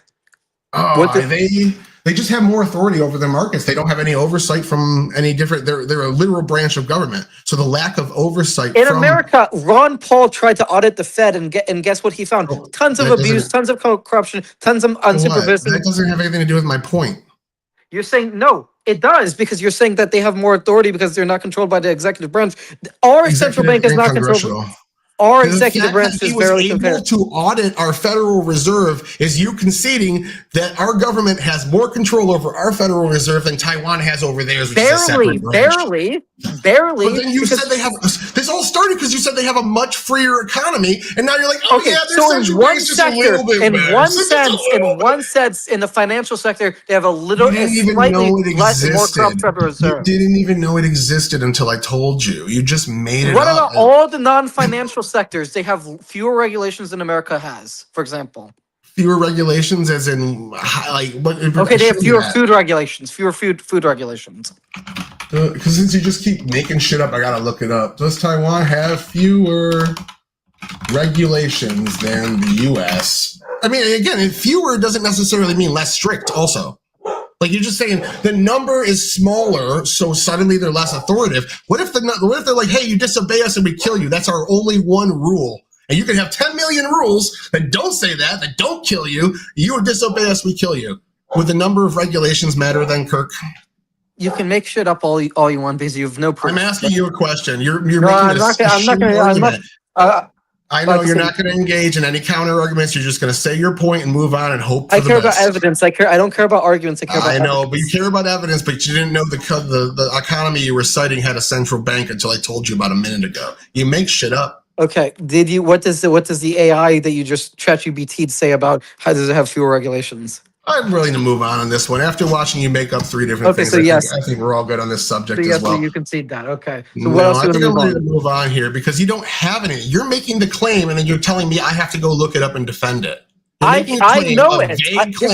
This is easily verifiable. You didn't even know they had a central bank, bro. And you're saying the number of regulations means they're less authoritative. I gave you a circumstance where the number of regulations doesn't matter. You're like, I'm just going to not pretend you didn't say that. And then you say, I won, but I can't also engage your point. You won in your own head because you're ignoring my points, Kirk. You're not engaging in the debate. The debate is, if you have one regulation, disobey the government and we'll put a bullet in your head. And that's the only regulation you have. And then another country has 1 million regulations, but they're all very humane and adhere to human rights. Which one is more authoritative? Yes, the one that kills you. Exactly. So why does the number of regulations one country have over another mean that one's more or less authoritative? Because in most contexts, the outlier regulations are not, I'm going to kill you. And so those outlier examples just don't matter for most cases. Okay. Does Taiwan have a Bill of Rights? I don't believe so. Do they have a First Amendment protection? I don't believe so. Do they have a Second Amendment protection? I don't believe so. So if Taiwan has less regulations, but also less protections for its people, would the number of regulations actually tell you how authoritative they were? Anyway, it doesn't really matter. I mean, you have no proof that they have strict gun control or streets regulations, but I didn't say they did. I'm trying to refute your counter argument because you're not recognizing this as an internal critique of your argument. I'm more interested in what you have to say positively than an internal critique. I know. I'm more interested in the prompt of the debate. Anyway, what's the next thing? The only other one I had, you disagreed with the premise. You said that monopolies don't exist and your system wouldn't allow them, but it would allow them, and that's a good thing. And if they formed a cartel and priced out all competition, they'd eventually have to lower their prices for a few months to do that. And that's a good thing. Ignore the fact that long term they could jack up their prices and nobody would ever invest in that sector again because it would be a money pit. You didn't even address that. You said, I don't engage in hypotheticals and moved on. So if you're not going to even like engage in my points, I can't continue to make them. I have to keep. You're right. You're right. If you're gonna, you're right. If I'm not going to let you spew things with no proof, then you can't make arguments with no proof. Just saying that's wrong is not how you argue in a debate, Kirk. You have to make an argument for it. I don't care what you can argue. I care what you can provide evidence for. I don't care what you can argue. I care what you can provide evidence for. I don't care what you can argue. You say I care what that. you can provide evidence You for. say that, Kirk, but none of your argument holds up to your own standard of scrutiny. You're giving my standard is up here. Your standard is so far below you can't even see it on my camera. Everything you've done is engaged in is a hypothetical, asking me hypothetical questions. No, I saying things provided without proof that America is the richest I country on proved earth. you were wrong on multiple of your claims tonight, like about the stances of intellectual property by libertarians that you didn't know and you lied up or you just made up. You didn't lie about it. You didn't know. You just made shit up. You didn't even know that this economy is more free than ours and they have a stronger central bank than we do. Barely. They have significantly less protections for people. Our central bank has been audited to show immense corruption and pumping of money into the economy. Did you do any prep for this? Yes. I am just, oh my God, I see why. I'm ready to move on to closings. I'm ready now. Take the last minute, Kirk. Kirk, do you want to say more, or are you ready to move on to closing? You got a whole free minute, unhindered. Nope, just move on. I think it's clear. I think it's clear who won. Good thing Tyler and I both agree on that. I do also think it's very clear. Okay, wait. Who? Tyler or Kirk? Who starts with closings? If the affirmative starts, I can't remember who's supposed to start. It's up to you. Sometimes if you go first, you have to go first again. Sometimes you go first, they give you the benefit. It's up to you. I'll let Tyler go first because Tyler goes. You don't let someone going first is the downside. You don't let. I'll let this guy get shot in the head while I walk away. Like I'll let him die to the zombies while I get away. Like thanks, I will Kirk. also allow Tyler go ahead, motherfucker. to go first. I'll let him take the shitty road. All right. Anyways, yeah, I don't mind. It was such a blowout. Okay, so at the end of the day, all Kirk said were hypotheticals, but refused to engage in hypotheticals. Caught him, I think, 3 times just flat out making shit up, and multiple things he just flat out refused to address. We can go through the list. Intellectual property. He agreed with me. He flat out admitted that the Austrians were wrong on this. It would lead to less investment, but then 10 minutes later took that back and then agreed to it again, and then took it back again and then agreed to it again. Public education. We were talking about how the youngest people in our country are the poorest generally. Kids go without meals. And what he did to address that, say it was all lies. I was making it up. There's not kids that are missing meals in the United States. Poor people, blah, blah, blah, and just refused to address it. Consumer worker protections. I brought those up. No addressing to it. Just said, oh, well, if these regulations are in place, they can't allocate resources as good. So, let the workers get their fucking hand crushed and arms cut off and get no compensation for it because that's what my economic system does. Woohoo, GDP. Next, we move on to monopolies and trust busting. He said the policy was bad, refused to engage in the hypothetical that has historical context. Next is the entitlement programs and redistribution, policing and public services. I skipped that one. Zoning laws, geopolitics, which he conceded to. Zoning laws, he conceded to. Regulatory agencies like the FDA, he rejected that, called the guy a communist, and then refused to address my hypothetical question. So every one of these subjects, except the one that I skipped, he either conceded to the point or refused to engage in it. I'm the affirmative. I don't know if Kirk knows how a debate works, but I make the arguments and he refutes them. That's what the negative does, is find the pillars of my point and tear them out from under me. Saying I refuse to engage in your arguments, making shit up, and then just arguing for his own F is not how a negative is supposed to perform in a debate. So, I do a lot more judging than I do debating nowadays, and it's hard for me to put that to the side. I would mark you off. Your intro was pretty good. Your cross was absolutely awful. Let's see how your closing is. So this debate fundamentally comes down to the difference between arguments and evidence. Tyler has provided no evidence for any of his claims, except for the baseless claim that Taiwan has a less free or more authoritative government because they have a slightly stronger central bank, despite the immense corruption of our central bank. And when it comes to monopoly, he provided no proof that there would not be a perpetual cycle of raising and increasing, and such that eventually you would have a perpetual increase. And I argued against that by saying that if they did increase it, then more people would just join the economy and lower prices. But anyway, none of this really matters because he has a straw man of Austrian economics based on some people like Rothbard and Kinsella and some other ANCOPs, when clearly I'm advocating more for a minarchist tradition. And second of all, he himself admits he has, again, no empirical proof for these things. And I can argue immensely that our current system with inflation, with the Afghanistan and Iraq wars, which spent trillions of dollars, with the current system where the value of the dollar after COVID the government pumped $7 trillion into the economy, and inflation spiked because of the bullshit COVID quantitative easing policies. Yeah, clearly my opponent's retarded. So we'll just call it at that. Are we good? Great. We're done? Okay. Thank you both for that. That was thoroughly enjoyable. I think you both did a great job. Okay, I really enjoyed I didn't know that you were a so lot. fucking dishonest. Honestly, Now, you lied a lot. Before we go into the post-mortem of it all, By the way, I know the chat's going to vote against me, and I'm fine with that. But that's fine. Yeah, there will be a chat vote, but the chat vote doesn't decide anything. It's just to see the audience. You know, do they have their pulse on the heartbeat or whatever? We're just going to find out. But I've asked Big Soda. Big Soda didn't respond, so I don't know if he's willing. I got you. Okay. So me and Big Soda are each going to ask Tyler. This is a completely novel idea I had, where we get kind of the judges to like ask a question to each one of the participants. Completely new thing I just came up with right now.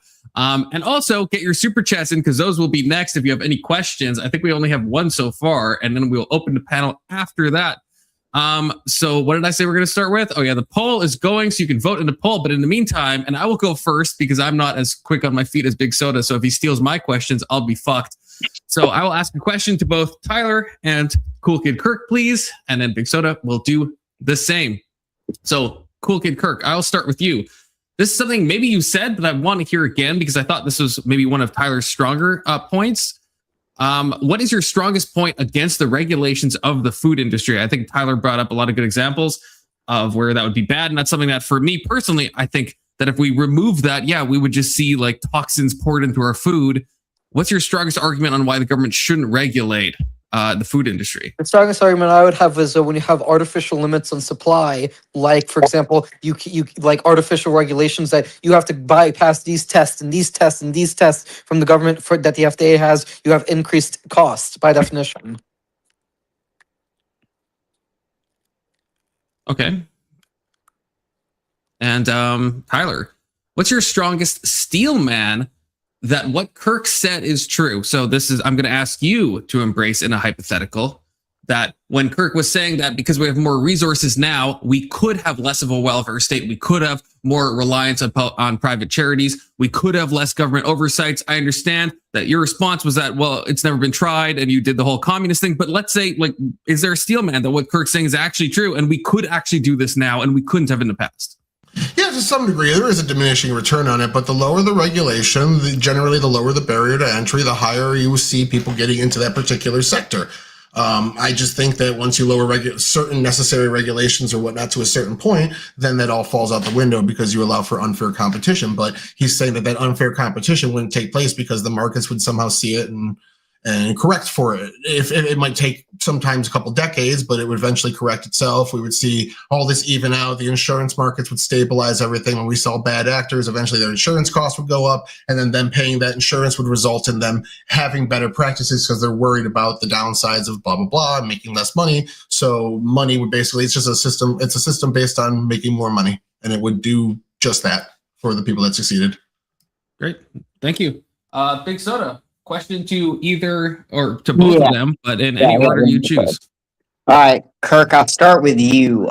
In your system, how long does it take the government to remedy a corporation rights violation of a consumer?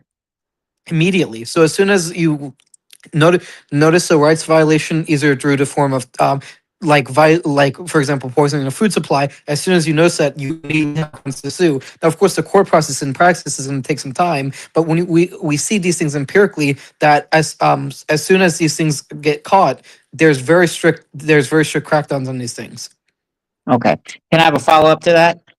To be honest, I would prefer you ask Tyler a question, but sure. No. Follow-ups are allowed. Follow-ups are allowed. Okay. The reason I was going to say that because you have examples like asbestos, lead, and other examples of where it took a long time when it was something drastic for the health of the consumer. So yeah. I guess how would you remedy those type of situations? I would just increase the penalties. So, for example, I would say that if you're caught doing it, maybe perhaps something like you have a minimum amount you can sue for, and that's like you have like a guaranteed like $50,000, for example, if you have lung cancer. Or like I would just say make the penalties on the corporations even harsher than they are currently. Okay. And then Tyler, and I guess, your system, how would you remedy the fact that even in our system, we see abuses on regulations that hinder industry? Oh, Tyler, you're muted. Ask that one more time. I'm sorry, I didn't catch it like fully. Okay. In your system, so it's not that you're pro overregulation, but in your system, how do you remedy the fact that even in our current system, we see violations of like certain regulations that hinder industry? Generally, you have to make that as a individual cost-benefit analysis for each individual regulation. Is the hindrance, because every regulation does hinder the industries in some bit. So is this hindrance worth it? Is it worth it to say the workers should be able to go home with both of their hands, worth losing some of your productivity? And I think that's a yes. Is it worth it that we limit the pay of the top people so we maybe don't get the best people for those positions so we can pay the guy that scrubs the toilets an equal wage like communist wants? No, that would be severe and completely limit productivity to a point that's almost unreasonable. So it has to be a single cost-benefit analysis on an individual level. Can I ask one follow-up to Tyler Confluence?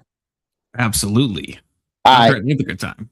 So in especially like when we give real world examples, so we see like the government using regulation toward people like Elon or oil industries as kind of a what's the word for a political move. It's not necessarily for the sake of consumers, but it's more so for a political move. How do you hinder or stop that type of stuff? Well, regulatory bodies voting, there is some trial and error to my system as well. It's just on a much faster scale because of these regulations bar some of the worst things. But yeah, like, I mean, we have a 50-state experiment. We see it in real time right now. Certain states have a significantly higher cost of living. A lot of that's due to regulations, overcrowding with a lack of building, et cetera, whatever reasons you want to give. There's probably a multitude. Those people are moving with their feet. We're seeing, like, at post-COVID, we saw 2% of California move out to like Florida and Texas generally, as most of them did. So usually there's a bit of a trial and error system to it. And even then, like, it might not be trial and error. Maybe they're saying, hey, you know what, we'll take lower GDP so we can have public transit. And that's like up to the voters to decide. At the end of the day, the max in productivity doesn't mean better life. Okay. Great. And now we'll move on. A reminder to get your poll in if you have not voted in the poll on who you think won. We'll move into the super chatted questions. There's only one so far. Confluence has been well fed spiritually, intellectually, anagogically even, but he also needs to be fed financially in a literal way. So you could get super chat questions in if you want. You don't have to. No pressure. It is 2026 after all. But we have the single one from Seth. Good to see you, Seth. Ask Kirk about leaded gasoline. Kirk, I guess leaded gasoline, that is an example that I was thinking of as well. What do you think about that? Answer is you should be. I said the penalty should be even stronger. Sue the company's asses off. Make it, tens of millions of dollars. I don't care what the minimum you want is. I'm fine with very strong penalties, but I'm saying it should be done through a court system, not a regulatory system. The regulatory system goes through the courts as well. All right. Okay. Well, thank you both. This was an incredible debate. Again, I couldn't ask for more. I loved both of your performances. We will now, I guess, I'll close the poll and then we'll open the panel for people to come on and ask either of you questions or see what is good. This is actually a very close poll. I don't know how many people voted. I think it'll tell me once I end it. And it is ended now. Let me see the results. Shit. Was I supposed to vote? Tyler won with 55%, Kirk with 45 with 11 votes. I don't know if I'm doing my math right, but I think that means if one person voted differently, it would probably be a tie. Yeah, Tyler, we have a last minute question from the one, the only, the test. Yes, I could. Yeah, could you? I could. You could, like, ought you is maybe a better question. I was going to say, you should have framed this as an ought question. Yeah, because I think both sides. That's something we can all agree on. Yeah. You could do it. You could. Not unless it took estrogen and eventually then shave off my pubes, and then I guess I couldn't. Well, that's a good point, Kokomo. It can't. Yeah, 11 people did vote, so I don't know the math on that. Okay, we'll have to do a regression analysis, so we have to punt to Kirk. but it was very close with Tyler just eking out a small victory. That's just the chat, though. I mean, that doesn't say who won or not. I'm just curious on that. And now I'll post a link and let chaos reign. Hold on. Holy that shit, means that's he a got Dope six. Maxwell already. He got 6 votes. I got 5 votes. That's not a fucking victory for Tyler. That's huge. I mean, yes, he won, but it's not a blowout like he said he was. I didn't say it was an absolute Like, blowout, Kirk. According to The chat chat, doesn't yeah. agree with you. If one, yeah, It you're right. doesn't If matter. one person switched their vote, then you would have won, according to chat. Again, it's not a You were judge saying debate, before the to be vote- clear, but You were saying before the vote you didn't care what the vote says. You think you won. I made the claim that the chat voted with me, but it wasn't as close as, or it wasn't as separated as it was. And you're like, you don't have the proof for that. This is just the double standard. You made shit up the whole night. I have a long list of factual statements I made. I made statistical claims about geopolitics. I made statistical claims about the poverty rate and economic mobility. I brought up historic examples of cartels, monopolies, muckrakers. All you did was just fucking lie at the end. You don't have any fact. I have probably 15 factual statements in here. And I can give you your examples now, by the way, if you want, of different cartels and monopolies that existed. I just didn't think it was necessary at the time. Well, okay. What examples do you have? The sugar industry at the time controlled about 98% of the market share. Tobacco, steel, and whiskey were 3 others where a handful of oligopolies called each other, essentially got together, fixed the prices, and would price everybody else out of the market that stepped into those industries. It created monopolies and cartels, and we had to pass the Sherman Antitrust Act to stop it because the market was not doing it. So, what were the prices? Were the prices like extraordinarily high, or were they low? Fucking no, man. Do a fucking dissertation, and I'm just citing history. It doesn't. Okay, I'm saying I don't care about monopolies if the prices are low. I understand that, but you were denying it existed, and I'm telling you it exists, and now you're saying, "Oh, it does exist, but it's a good thing." You said I didn't bring facts. I'm saying that was a lie, and I'm giving you a long list of the facts that I brought. I didn't ask for if monopolies existed. I asked what were the cost of goods and services because of the monopolies. Just now you did, but I'm talking about in your closing, Kirk. You said I lied. That part actually was the only thing tonight that triggered me because I didn't lie. I brought a ton of facts, and you failed to address almost every single one of them. As far as I could tell, you didn't have any proof, so I didn't know you. Yeah, as far as you could tell, because you refused to look yourself, you didn't do any sufficient prep, and then you said I was a liar and can't be trusted. So you basically put yourself in a position where you didn't need to believe anything I said. And despite the fact that I was bringing multiple statistics, again, 56% of people see poverty, 73% make it to the top 20%, and 13% make it to the top 1% for at least 1 year of their lives in terms of what the census data says. You said that was not true. Would you like the citation for it now? Yes.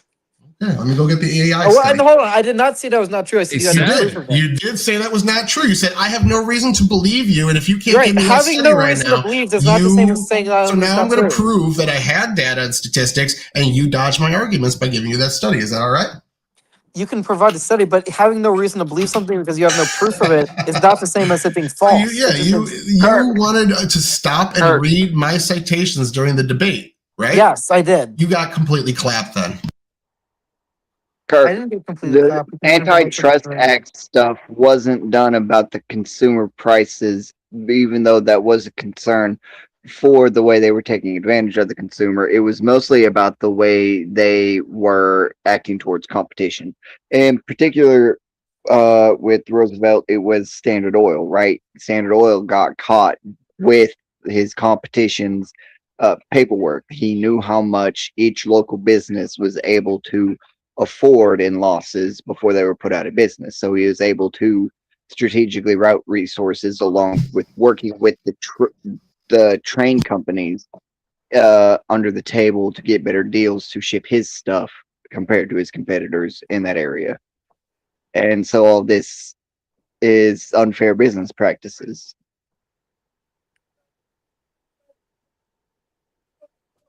Okay.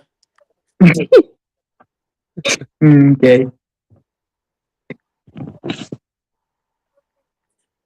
I want to ask you a question, I guess. Now that my mod has officially off, okay? So no one can accuse me of being biased. So, Constance, just to clarify, you think Tyler won? Can you, before we move on, can we pull up that citation really quickly? I want to say one. Can I what? Could you pull up that citation really quickly? Kirk said that he had no evidence to believe that unless I linked it to him during the middle of the debate. So he used that to disregard one of my talking points. I want to just bring it up here and show that he just was unprepared and refused to engage in anything honestly. It's not dishonest to ask for proof. Yeah, I said I'd give it to you after the debate, and here it is. So there you go, Kirk. It's exactly what I said, right? Look at that 20. Oh, I was wrong. It wasn't 13%. It was 12% that made it to the top 1% for at least a year. Fuck, you got me. That is actually what I wanted to ask you about, Kirk. Like, I felt like, and I understand that you don't have the data in front of you, but I guess now, if you agree with this data, you can see it in the back chat. And I know it's hard to like assess in real time, but if you do agree with this, I mean, that is what Tyler said shocked me. Like that about the more people moving into the 1% than are like sliding into poverty, wherever the fuck it was, right? Like that's surprising to me. Is that surprising to you? It is surprising, but either way, it doesn't really address the point that I made about the problem with people living paycheck to paycheck. Because basically, you can say it's because of bad spending habits. But I'm saying even if you're wealthy and inflation affects you, and so all of your savings go to shit when the inflation goes up. And we saw the U.S. government pumping $7 trillion into the economy during COVID. That caused massive spike in inflation, for example. Yeah, but how high? Okay, So how high do you think?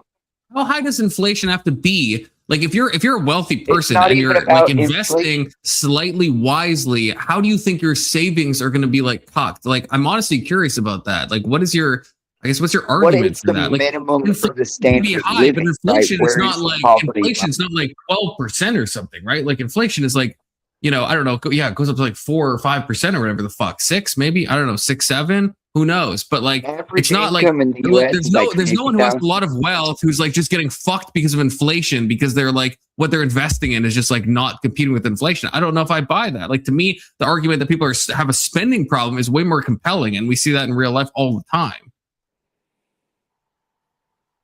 Okay, so I agree that bad spending is a factor, but the fact is inflation is a bigger factor. And real quick, let me just pull up a it's not a study, but it is it does provide arguments, since Tyler clearly prefers arguments to evidence, and it does also provide some reasons for what it claims about. I'm seeing some evidence right there, Kirk, that you're not addressing. You were completely fucking wrong about. So keep making them fucking claims, but you lying, boy.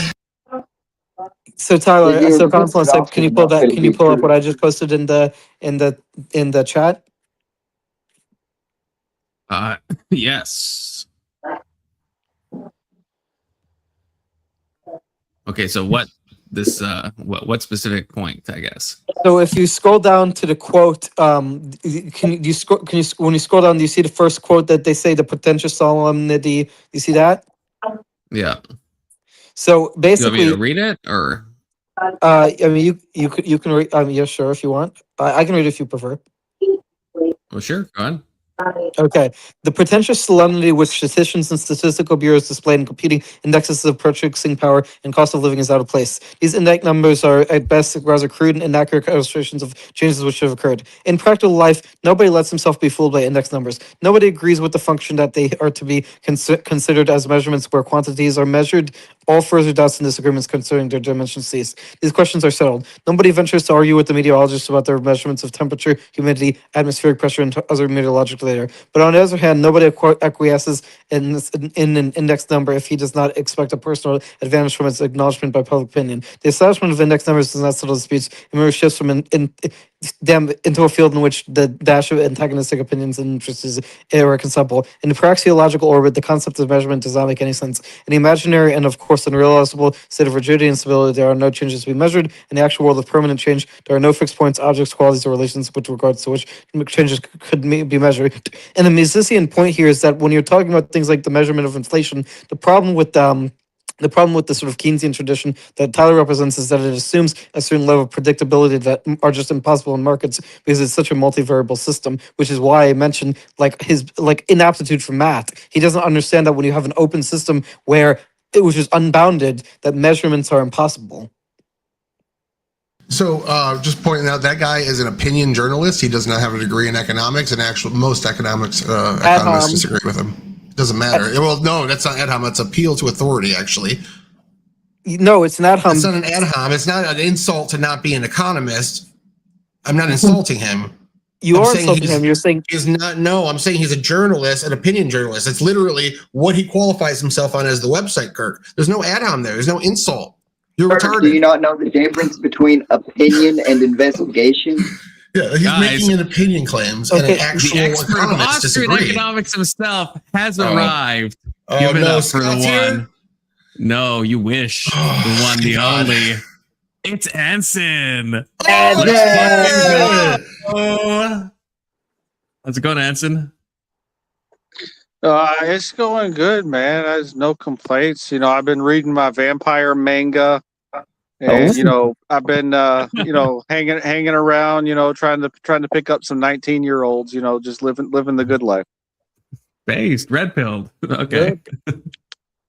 So I don't know how much of the debate you caught, but I know, Anson, you're an Austrian. Yeah, the most perspicacious knowledge gaining of myself in economics was when I was talking to you and Tyler when I was playing Silk Song. So so I wanted to have you. You're more against Tyler, I guess. You're more on the Kirk side, crazy side to be on, just because it's Kirk. But what are your thoughts? If you've seen any debate, or what's good?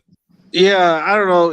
I agree with Tyler. Kirk was just trying to make up his own definition of what Austrian economics is, and he's Kirk. I appreciate your affinity for Mises and Rothbard, but you get it wrong, man. I mean, it's just. And Tyler, even though he's a commie, he understands what Austrian economics is. He has a good understanding of it. I've argued with Fabian Liberty on this probably like 24 times. I like the dude in person, nice guy. Chilled a couple times at debate kind of shit, but I hate his politics. But he is an actual someone that knows what he's talking about. This kid's retarded. Yeah, Scott is by far the best advocate for Austrian economics I've seen on YouTube. He's one of the most intelligent. Are you familiar with Fabian Liberty Confluence? Yeah, I talked to him. I talked to him one time, in a personal voice call, and I really like the guy. I don't know him beyond much of that, but I got good vibes in the brief time we talked. I didn't know he was Scott though, so I didn't know that's who Tyler was thinking was coming on panel. But he seemed cool to me. Yeah, very smart. But dude. I don't know his politics. Don't know his stances. But I guess, Anson, I guess I'm curious. Then, what is your? I guess what is your critique on what Tyler said? Because Tyler's stance to me is pretty compelling. So some of what Tyler said is an honest mistake. He was conflating some concepts of democracy with libertarianism, and they are not the same thing. I made that in my opener to do that intentionally. That's saying that they hate democracy because their ideas are unpopular, and this is why. Yeah. Well, and libertarianism is superior to liberalism because it is anti-democratic, right? And so much like how communism is anti-democratic, both libertarianism, democracy. Democracy is two wolves voting on what to eat. I literally said that quote in my opener. Tyler, argument. Tyler, what if 99% of the population voted to kill the 1% of the population that's trans or whatever? They wouldn't work because we have structures and guardrails around our democracy as well as a check and balance. We have a system of checks and balances, not pure democracy rules all. Bitch. Fucking go. Well, the compliment. You don't have check and balances. It has to fit under the U.S. moral principle, which is structured and under inalienable rights and human rights. Kirk, you dumb bitch. Read the Declaration. Okay, not for my This is a constitutional republic, not a democracy. For the edification of the audience, what is the difference that you guys are saying? Again, I of course know this, obviously, but what is the difference between Austrian economics and libertarianism precisely? Yeah, libertarianism is a political movement. Austrian economics has an intellectual basis that goes back to the 19th century, and it is actually Austrian economics. You can credit it with doing things like adding to what is understood as like price theory in economics, as well as basically being the entire branch of microeconomics. Yeah. But what's the point that they kind of merge together? Because Because but I Hanson, think you they brought do. up libertarianism against Tyler, I guess. And so what's the and then that Rothberg or whatever the fuck his name was, Yeah, is an there are ANCAP or whatever. so, So like, what's so the? yeah, There's some overlap. Something. as a former state officer for the Libertarian Party, I can explain that. So there are libertarians who are classical liberals. There are libertarians who are anarcho-capitalists like Scott that we were discussing. There are libertarians who are it's just like saying, like libertarianism is a political ideology and philosophy. It's not. It's like saying, what's the difference between a Republican and someone who likes capitalism? Is kind of what you're trying to form together. What's the difference? Well, someone who's a Republican can believe in capitalism, or they can believe in what most Republicans believe in, which is like third way socialism, right? So, it's like saying, You're not wrong. I'm not going to disagree with you, but I would still say libertarianism and ANCAPs are like the two incarnations of Austrian economics in policy. They're the closest thing you got. I mean, I even said in my opener, it's not It one to sounds one. like it's just experimental market analysis. Yeah. I don't know what that means, but it does. Like, it seemed to be that, like, I guess my thing is like a lot of the stuff that Tyler and Kirk were arguing about seem to go on that, like, what I would consider or think of at least as like libertarianism lines of like market regulation and how like EPA shit and like the FDA and all this stuff and monopolies. So there's like a lot of like overlap, I guess, right? Yeah, well, that's because Kirk doesn't know how to control a debate and frame things in a way that he can win, and he basically let Tyler control the conversation because he's not a good debater. Okay, but that's what I want to hear. What would you have said differently, Anson? Okay, because you are, a champion of Austrian economics. Testy says, I used to be a libertarian, then my balls dropped. Shots fired from Testy, who should also join the panel if you think about it. But yeah, Anson, I guess what is your, like, what would you have said differently? Because a lot of I think Kirk let himself be dog walked a bit, and I think Kirk realized that once the chat pointed it out. But I think Kirk did a great job. I'm not casting aspersions on you, Kirk, but I think that Tyler just led you through different issues, and yeah, all of those to me seem to be very like, kind of like libertarian issues. So I guess, Anson, what would you have done against Tyler? Like, not like don't fucking glaze each other, but what would you actually have fought against him on? What I started doing, which was basically like taking ownership of the fact that libertarianism isn't like our current systems. It isn't democratic, and trying to like fit, liberal ideologies like what Tyler was espousing into some sort of framework that matches with libertarianism can't be done, right? So, this is going to be really hard. So I'm not a libertarian anymore. So I'm really kind of devil's advocating. But you're still an Austrian economicist, right? Like, you still support that. Yeah, but it's somewhat of a cult, kind of like, a lot of the other, and anyway, it's a tribal thing. But so the best explanation is that Austrian economics is a system that is derived through deductive reasoning to determine how individual decisions shape economic decisions. That's all it is, right? It's not a necessarily a political tool. Kind of like what y'all have a problem with is that like the other economic systems are political tools, right? They're court systems. Like if like the stuff that Tyler follows, he might be an MMT guy. Tyler, are you an MMT guy? I forgot.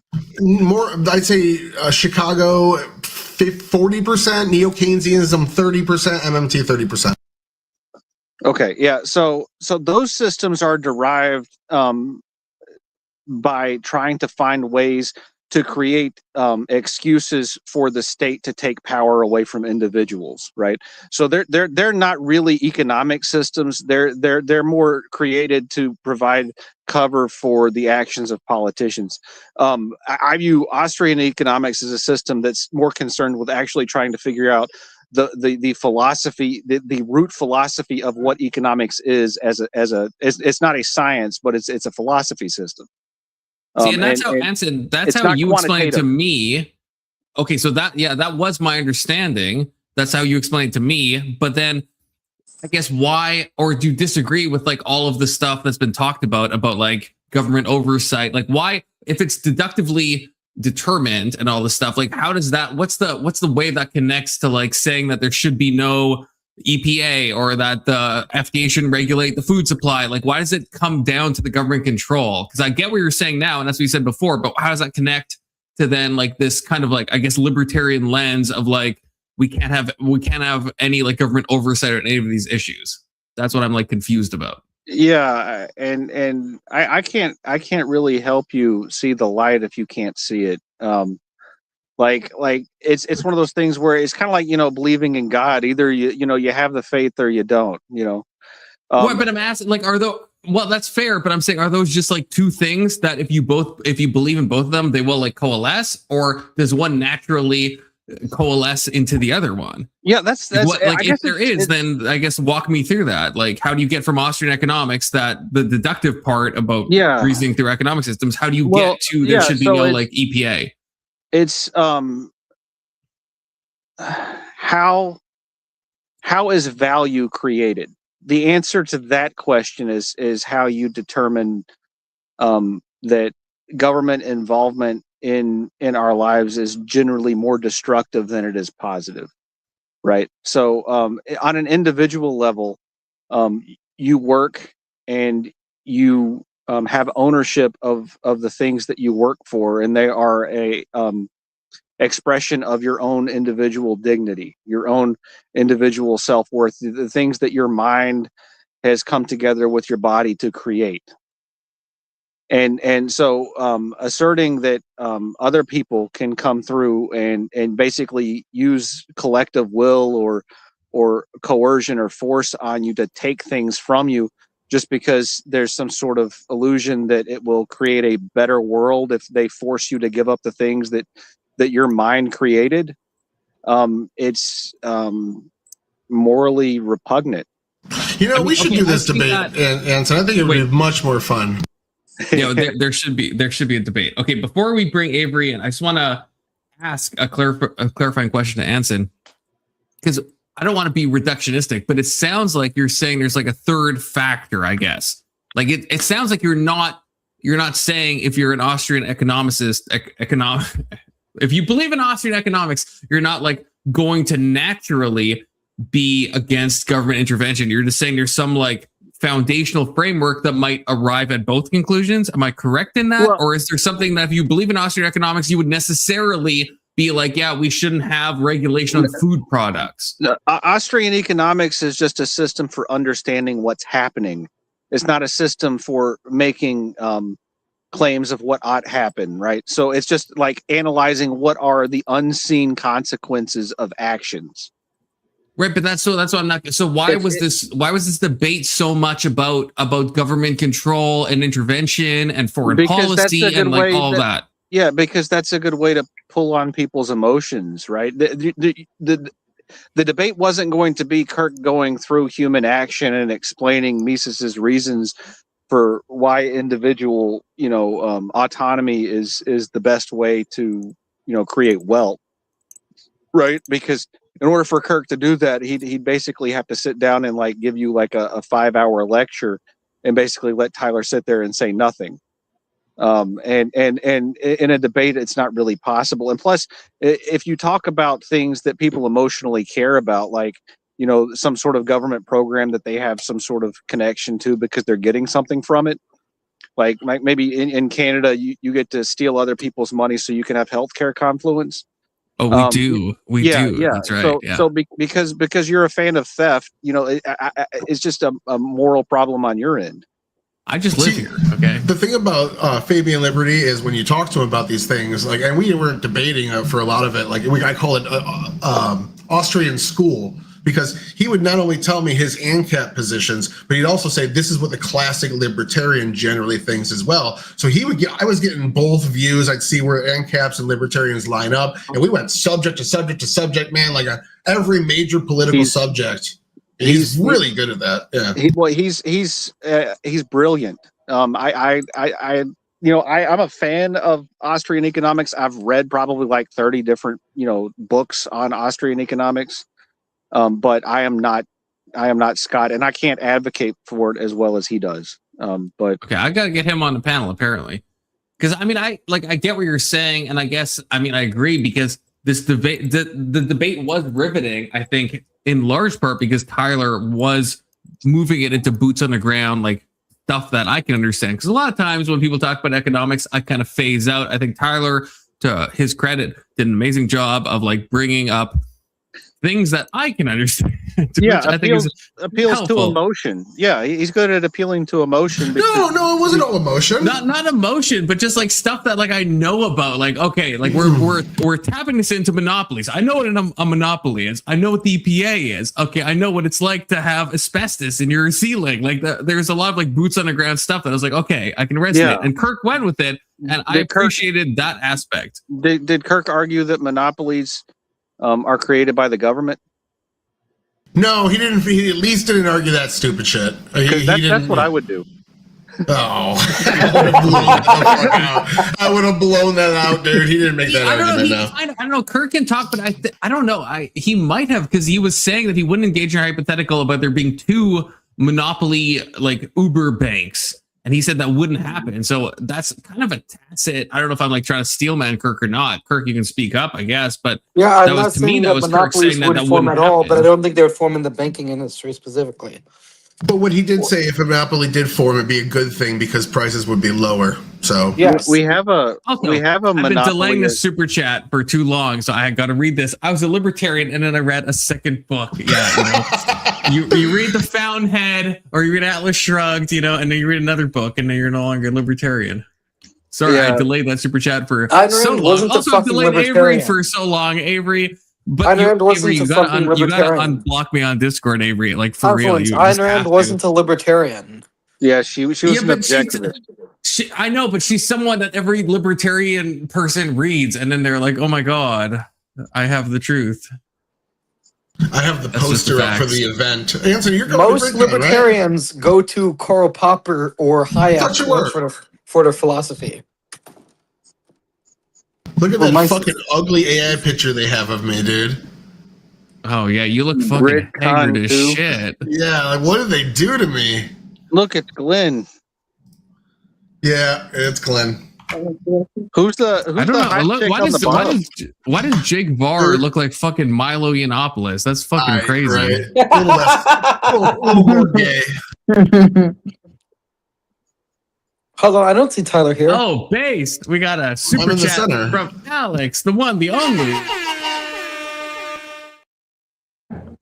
I've never been a libertarian. I never hit sub 70 IQ though. Fired. Shots fired. And yes, that is true. I can attest. Tessie does mod for Stardust. That is true. I see. You look really geeky in that photo. He does have a stake in the DJ, game. aren't you a mod for Gibbs as well? DJ's DJ's just a mod everywhere. Well, I don't think Tessie was a mod for Gibbs. Tessie, were you a mod for Gibbs? I think he is, yeah. Is he really? He's always there. That motherfucker sits in that chat every time I'm on Gibbs' show. He puts his mods in his fucking Twitter. I don't think Gibbs is on his Twitter mod list. Oh, he mods in Gibbs' Discord. Oh, in the Discord. A Discord. Oh, we got. Oh yeah. Let's now. Oh god. I think I've had so much dopamine, but we're about to get a little bit more. We got Mel on it. Let's fucking go. Real quick, Kirk, if you ever decide you want to be honest and accept your massive L here tonight, I will sit down with you and rewatch this debate and explain what you needed to do to win. I'll give you the secret sauce, but you have to be good faith. That's some really good advice, Kurt. And also, Mel, just to clarify, Tyler is a massive transphobe. He's not on your side. Oh, did you just call me the well, they would call that. Yes, I Tyler. identify as she, they, Kirk, you fucking bigot. Okay, sorry. They are a massive transphobe.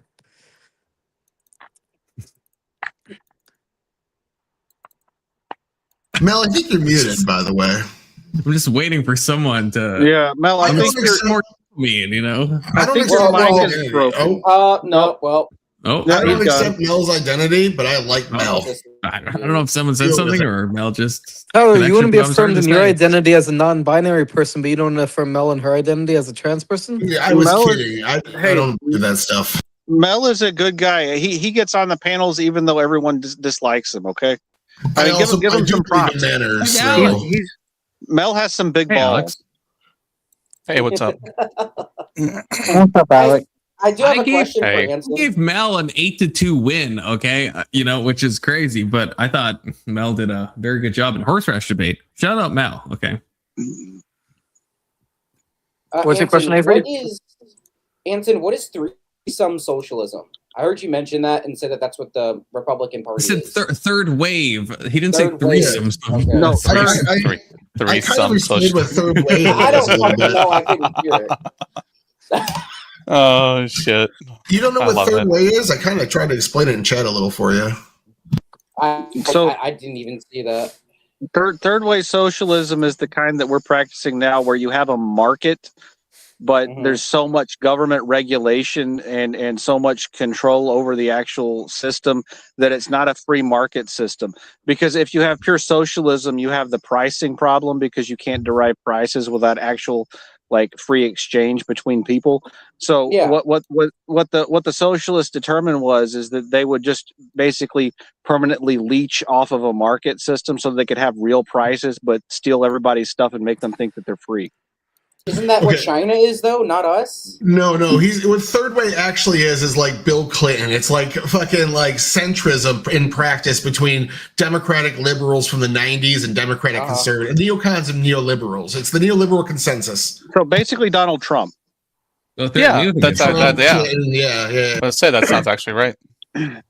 Okay. Trump would, under Anson's definition, because he uses socialism the same way Scott does, not like you or me, that Trump would be a third way socialist. Absolutely.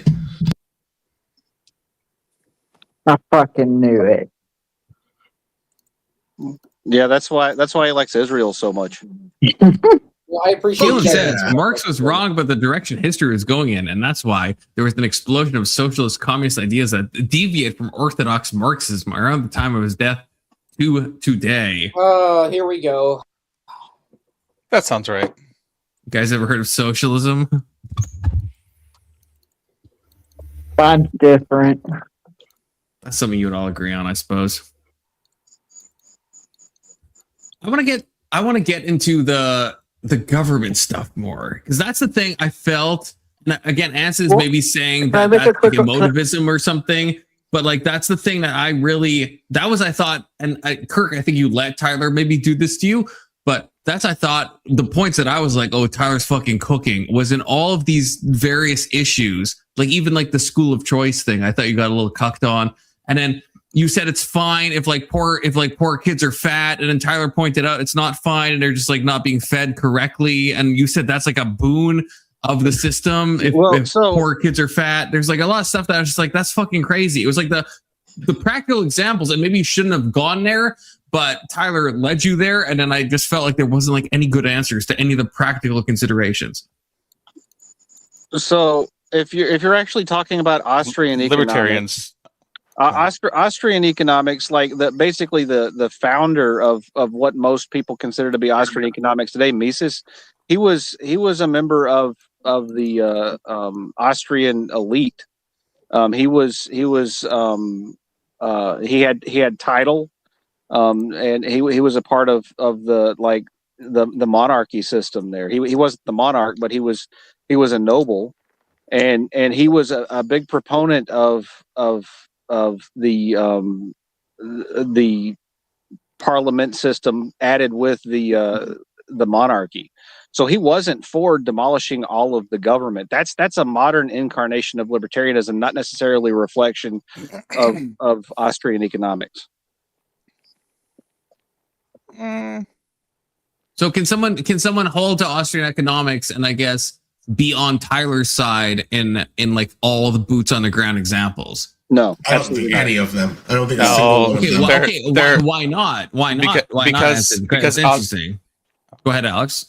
Oh, just because Austrian economics assumes that humans have no like diverse subset of values, or they don't make any like stupid decisions or short-term thinking. Oh, yeah, it absolutely is true. Yeah. No, it doesn't. No, it's about the nap. No, the nap is a and that's another thing you got wrong in the debate, Tyler. So the origin of the non-aggression principle came about in the 1970s when the Libertarian Party was afraid that if their ideology was put to actual practice, that they would be considered a terrorist organization because they're essentially for the demolishing of the government. And so they added the non-aggression principle in there so that they wouldn't be overtaken and basically put in jail for being a bunch of subversives. It was political consideration that was added during one of the conventions in the 1970s. It doesn't have anything to do with their philosophy. It's purely political pragmatism. Yeah, but their argument, I didn't know that actually. I never heard that before. That's something new. They say the origin is in Murray Rothbard and it's just kind of taken from it and turned into a principle. Yeah. So, but yeah, I didn't know that shit. Holy fuck. Yeah. What shit did you not know? That the NAP wasn't part of the movement until this. It looks like it was deciphered from Rothbard's work in the 60s and 70s. Well, as someone who doesn't know shit about shit, like, I guess, why would it be that? I mean, that's what I was thinking when you guys were talking. Like, why would it be a part of the economic system? Like, that sounds like a separate issue, right? Like, if we're talking about economics, why do we care if we're like, and I don't know, I feel like Kirk got maybe again into the weeds on that, because what does it matter if like someone, I think Tyler, you had a good point with the stripper joint next to a school, and you're like, well, why is not allowed? And okay, that might be libertarian coded, but no, it's not. Well, okay, what is it? What is it? What is libertarianism then? What is Yeah, so libertarianism is a system focused on like it depends. So it's a political system. So it's a system based on whoever the people are that are collected under that specific banner at any point in time, like the Republican system or the Democratic system. So it's not something that you can really tie down and say, what is this, right? So in Alabama, for example, the Alabama State Republican Party has a platform that lists out exactly what they are, but none of the politicians actually follow it and try and actually fulfill it. So what is libertarian? Well, libertarian is a political movement, so it's amorphous. Well, I was just gonna say it sounds amorphous, but then you said that, so I guess then we agree on that. But does it agree with the non-aggression principle? Is that not something? Yeah, there has to be like some cohesive principle that like pulls it all together. Otherwise, otherwise, they're basically like Democrats and Republicans, but in the middle or some bullshit. Yeah, no. So there's a reason why they never get more than like 2% in any of the elections that they've ever done nationally, right? So if you have a political system that is centered around not using force as your main ideology, right? When I became a libertarian, I had to sign the non-aggression principle because it's the litmus test that you have to pass in order to be like a member of the party. And so if you're signing a form that says you can't use force to initiate political or social goals, then your political party is feckless and doesn't need to exist anyway. So as a political movement and having not using force as your main goal, then you're basically worthless. Wait, but do you agree then, Anson? Like, are you saying, not do you agree? Do you think that is libertarianism justly attached to the NAP is my question. On the political side, yes, but there's a different philosophy side, but there are different schools of thought of philosophy for libertarians. Some of them are, like I said, some of them are classical liberals, some of them are ANCAPs, some of them are like, what is that? More Austrian economics focused. Some of them, some of them not believe in the NAP, though, I guess. Yeah, and there's been discussions amongst libertarians about getting rid of the NAP, right? So it's not a cohesive thing. It's a collective of people who all get it. And there's a lot of libertarians. I'd say the majority of them aren't what I would consider to be a real libertarian. They're just out there to like do what feels good, and they have some political movement that excuses them for being immoral, right? And to go to your example of putting a strip club by a school, I mean, that's just immoral behavior. And if you follow a system that says that you can do that, then you're just a degenerate. So a lot of libertarians are just degenerates.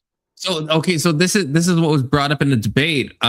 So I don't know who brought it up. I think Tyler did. And this is where I think the nap kind of like fucking gets convoluted, because Kirk agreed with Tyler that you shouldn't have a strip club next to a school. And then I think Tyler justly posited, well, hey, it's just you have to be 18 or over to enter. It's not causing harm. And Kirk said, well, you're still causing harm in a kind of by proxy kind of way. But then this kind of shows the effeteness in some ways of the nap, where it's like, well, who is the arbiter of harm? Like, is that because I would say it's causing harm based on proximity, but you could fairly argue it's not causing direct harm. And who decides what the fuck harm is and what's aggression in the fucking nap in general? Like, who's to say? Hold on one second. Libertarianism is a system that's absent morals, right? So once you have a moral structure, then you can apply it to the libertarianism.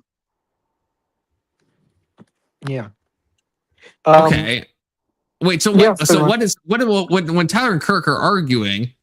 If it sounds like they're not arguing on libertarianism, then they're not arguing on Austrian economics. So in the strip club issue, what dimension are they arguing on? Because they disagreed. Yeah, they're arguing on the moral dimension, right? I don't think Kirk was giving the best definition of libertarian, or best representation of the general libertarian movement. Not that all libertarians would disagree with them, but if you watch, like, go watch one of their primaries and shit, they're talking about getting rid of licenses. That's like one of the major stances of the Libertarian Party is to get rid of driver's licenses. Because they find them to be oppression and tyranny. They are, yeah. Yeah, real quick, can I make a quick point about the pricing mechanism? Because I think that this was not addressed enough in the debate. So, Confluence, we've talked about the Harry Ball theorem in the past, right? Remember? Unfortunately, but yeah. The Harry Ball theorem? Yeah, so basically, it's a theorem in algebraic topology. So you can you can have the sum of all prices be normalized as 1 squared, which equals 1, and on any even n-dimensional hypercube, like you can if the vector field, so XSMN is a vector field because it can also be have the norm of 1 or 1 squared, which is which would give it 2 dimensions, which would make it even dimensional. The 2 vectors would be perpendicular, and that would mean that what the pricing mechanism does would mean that on one point of the hypercube, excess demand would equal 0. And so basically, the pricing mechanism gets rid of excess demand because of this theorem in algebraic topology. How does a unit vector? How does a unit vector get to follow that? No, there's yeah. How does a unit vector? How does a unit vector? How does a unit vector get us to a hi? How does a unit vector? Hi! I'm asking a question. Whoa! There's a question. How does a unit vector get us to a hypercube? If it's a trans vector, it can just change. Okay. If you just shut your mouth, this panel would be smarter. That is a good joke. But yeah, I honestly agree with Mel on this. I was lost at the point of the how do we get to the hypercube? I don't know how we got there. I was honestly trying to follow you so precisely, Kirk. You described a unit vector and then you go straight to hypercube as if those two things are the same. Yeah, how do we get to a they're not the same, but what I'm saying is you can represent the prices as basically in a hypercube, an n-dimensional hypercube that's even, has an even number of dimensions, namely 2 squared. And if from this hypercube, the excess demand can be perpendicular to it, because it can also have a normal 1 squared AK1. You have no idea what the fuck you're talking about. I can tell. Yes, I do. Can you give an example of what you're talking about, Kurt? No, it's fine. I can represent what he's saying with the Dunning-Kruger effect. What they're saying, but okay. Go ahead. Wow, Mel misgendering. That's crazy. Oh, you've seen it here first. Kirk uses they, them pronouns just so everyone knows. Okay. I think I made the greatest analogy in the world just now in chat. Maybe I'm stoned, but Kirk, you remember, everyone here remembers when future Trunks was fighting Cell and he forced himself into Super Saiyan 2 too early when he wasn't ready? It's really if you want to know, who are they fighting? Wait, Tyler, who are they fighting? Future Trunks had trained with Vegeta in the hyperbolic time chamber, was fighting Cell on the island after Vegeta had already failed. Fighting who? Cell? perfect cell on the island after Vegeta had already failed. He forced himself into Super Saiyan 2. He was real muscular, and he ended up being so slow he couldn't let a hit. That's Kirk. Kirk is too focused on one fucking thing. That is Kirk. That he cannot embrace that his arguments suck. He doesn't know how to fucking debate well. He's just so hyper focused on this one part of this one subject. Everything else just falls away, and it's like you're I'm sorry, I'm not explaining it well. Can you real quick? I know this is a Reddit thing, but you should bring up hypercubes if you're trying to explain a point. That doesn't help literally almost no one. That's not. Pull this up and go to the last comment at the bottom, please. Pull what up? The thing I just posted in chat. Go to the bottom comment.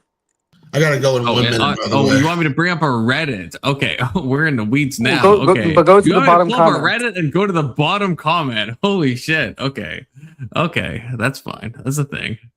The bottom comment of a Reddit thread. Here we go. Also, good night, Tyler. So, okay. Tyler, you're leaving? Yeah, I got a time limit, man. It's bedtime. Good night. Oh, God bless you, Tyler. You did a stellar performance. Thank you for the energy. Thank you for the debate. Honestly, you did an incredible job, Tyler. There's a well in my table for where I slap my dick on it. So there should be. In this, and you see in the second thing after space, for example, I've read Hayek's The Use of Knowledge in Society as assigned reading in class in the context of the world prices. The professor also gave us a geometric interpretation of the price vector as a point on a hypersphere, since prices can be normalized to have a norm of 1 or 1 squared, which is basically an even number of dimensions. Excess demand is a vector field on the hypersphere. This is valid in general equilibrium because excess demands, when weighted by prices, must come to 0 as sort of aggregate budget constraint, i.e. two vectors must be perpendicular because they both equal 1 or 1 squared, which is even dimensional, so the Harry-Ball theorem applies to it. I think he used something akin to the Harry-Ball theorem to prove the existence of market clearing prices, i.e. a point where the excess demand field vanishes, but I'm not sure. I didn't fully understand the math, but I remember the pictures. Anyway, so the point I'm trying to make here is you can use this theorem from algebraic topology to say that the pricing mechanism cancels out excess demand in one point of the economy. So you learned this from Reddit. Well, I knew about the last comment on a Reddit thread. I don't know. I'm not trying to poison the well, but that's gonna mean something. Sure. I didn't learn. No, I knew the Harry-Ball theorem because I watched a 3 Blue 1 Brown video on it, and I know a little bit of algebraic topology. But I didn't know that this was someone who was saying that their professor did provide it. And if an economics professor is talking about algebraic topology, then I think we can trust that they know what they're talking about. It's fine. I too went to YouTube University, so we're both qualified professionals in this field. Yeah. I know more math than you do, but okay. Wait, me too. Wait, I watch Grant too. I'm like the same as you guys. Yeah, no. I don't know what the fuck y'all are talking about. So I'm not on ground. Get on our level, Anson. Crazy. I'm sorry, I can't get over the fact that it's named Harry-Ball theorem. Hey, Confluence, are you still a digit color synesthete? Yeah. Oh, you said you're gonna test me. I hope so. I hope I still am. Yeah. Yeah, I wrote the colors down. I actually saved the VOD to make sure. Well, not the whole VOD, just the piece. Okay. Oh, damn it. And then my Bluetooth connects for no reason. So what color's 4? 4, I'm going to give I think I did this in the past, gave confidence intervals, but to me right now, purple, or sorry, 4, I kind of spoiled it. 4 is purple, I would say. It could possibly be blue, but to me right now, it seems purple. Okay, 5? It's a hard one. 5. Oh, geez.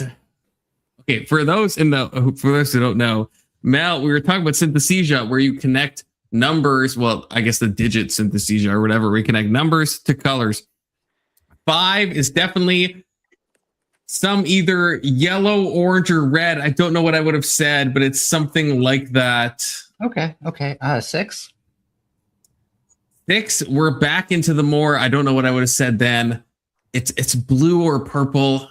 I want to say I said blue, but I honestly I'm not sure. It could be blue. It's somewhere in the blue purple spectrum. I started where you don't have to over explain. I started where it would be more difficult for you. Okay, thank you. So 7. 7. Oh God, I feel like I'm cucking myself. Here, I'll give you a hint. You did give 2 answers, so if you're feeling 2 answers, that's I am. I'm feeling yellow or red. Okay. I'm feeling yellow or red right now. Okay, 8. 8 is like black. 8 is black, but maybe I would have said white, but that would be confused. That's retarded. That's past confluence. 8 is definitely black, I would say. Okay, 9. 9 again is like a reddy orange. Okay. And let's wrap around 1. 1 is yellow coded. 2. 2 is blue coded. 3. 3 is green. You just aced it, basically. Am I synthesis? I'm pretty sure you are. Yeah, I'm 99% certain you are at this point. Maybe I am. Holy shit. I have a question. Is this color by gematria? What is this? Yeah, no, this is like whatever you want. Whatever you want. Do you? Yeah, like no, I'm not. I love gematria, so shout out Anson. But no, this is like like do you associate a color with a certain I guess digit? Yeah, yours is very consistent. It's scarily consistent. Because I have you even thought about this in that entire time? No, not since we talked about it. Yeah, I have the same thing with the alphabet too. With the whole alphabet or just some of it? The whole alphabet, yeah. Oh, that's crazy. Yeah, I don't have that. That's why I thought it was interesting that you seem to have that. Yeah. So are we done with the economics bullshit for tonight? Hey, it's an open panel, okay? It's fucking anyone's game. Amber is the color of your energy. Great fucking song, Esty. Great fucking song. Let's fucking go. Oh, and it's good to see you, Mel. It's been a while since I've been on a panel with you. It sounds like your balls finally dropped. Hey, Kirk, were you saying hypercube or hypersphere? Sorry, wait. Yeah, you were saying hypercube. You tesseract motherfucker. I meant to say hypersphere. Oh, fuck you, Kirk. Fuck you. All right, that actually makes sense. See, Kirk doesn't know shit about shit. He just repeats shit. Like, what the fuck are you saying? In fucking 3 blue, 1 brown videos. Holy shit. Confluence, I'm 18 and you expect me to know, you expect me to remember the names of algebraic topology terms when I'm giving my best. I expect you to not say stuff outside your wheelhouse. That's what I expect you to do. If you don't know it, then you don't know it. That's fine. Know this is about hypercubes. I don't fucking understand what a hypersphere is. I don't really grok that at any level, but I don't fucking pretend to. And that's what I'm asking of you. It's Kirk. Okay, here's what I know. I know that when you have an even dimensional hypersphere with a vector field, at one point on the hypersphere, the vector field equals 0. That's what I know. So Patty boy. Hey, Patty. Yeah. What's up, Patty? That's what we call you now. How's it going, Patrick? What's up, buddy? What's up? I had a question for you, Anson, because I have been thinking about that a lot, especially as I discuss Austrian economics and libertarianism and stuff like that with people sometimes. Can you pretty much map any moral system onto libertarianism then, since it's strictly a political philosophy? Yeah, I would think so. Why is there an echo? Kirk, stop echoing. It's almost certainly Kirk, yeah. Can't be me. So so there was a push in the early 90s to marry libertarianism with paleoconservatism and create paleo-libertarianism, which is almost the exact opposite flavor of degenerate pro-homo libertarianism that we have today.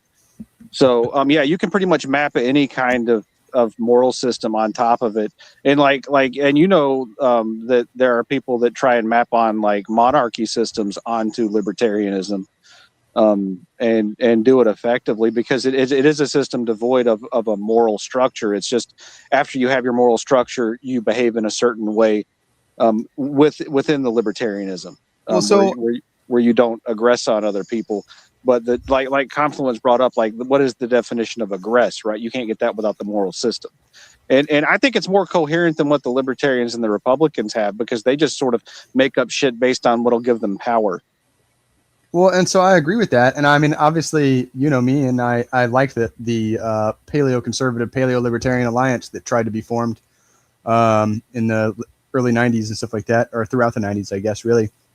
But I I feel like I get a lot of pushback as far as like trying to parse orthodoxy with those kind of things. And so I don't know, how would you say those things are, because most of the time people say they're incompatible because libertarianism or even our economic principles come out of post-enlightenment stuff. But I mean, that's going to be anything that comes out of after the era, right? So I don't know, is there a way to parse those, or is it just kind of defeated by that, I guess? Well, and I was talking about this earlier, like libertarianism isn't necessarily a set philosophy. It's based on who has power at the time, right? So if you got, a couple of thousand ortho bros together and they decided to take over the Libertarian Party based on how pathetic it is, they could probably do it and then steer it towards a libertarian system that's rooted in orthodox morality, which I think will be a superior form of libertarianism personally.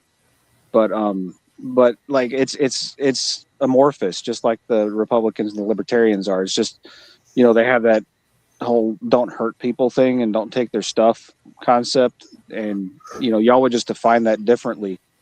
Y'all wouldn't define it as like not saying mean things to people like Mel because he's crazy, right? Whereas that's the libertarians today would be like, well, Mel, who's to say if Mel's wrong for thinking he's a woman, right? But the orthodox guys would be different than that, and they would define harm differently. So, I mean, it's just depending on what your starting moral structure is. But Anson, this is like a total maybe topic change, but as an atheist, I guess, how would you define harm, I guess?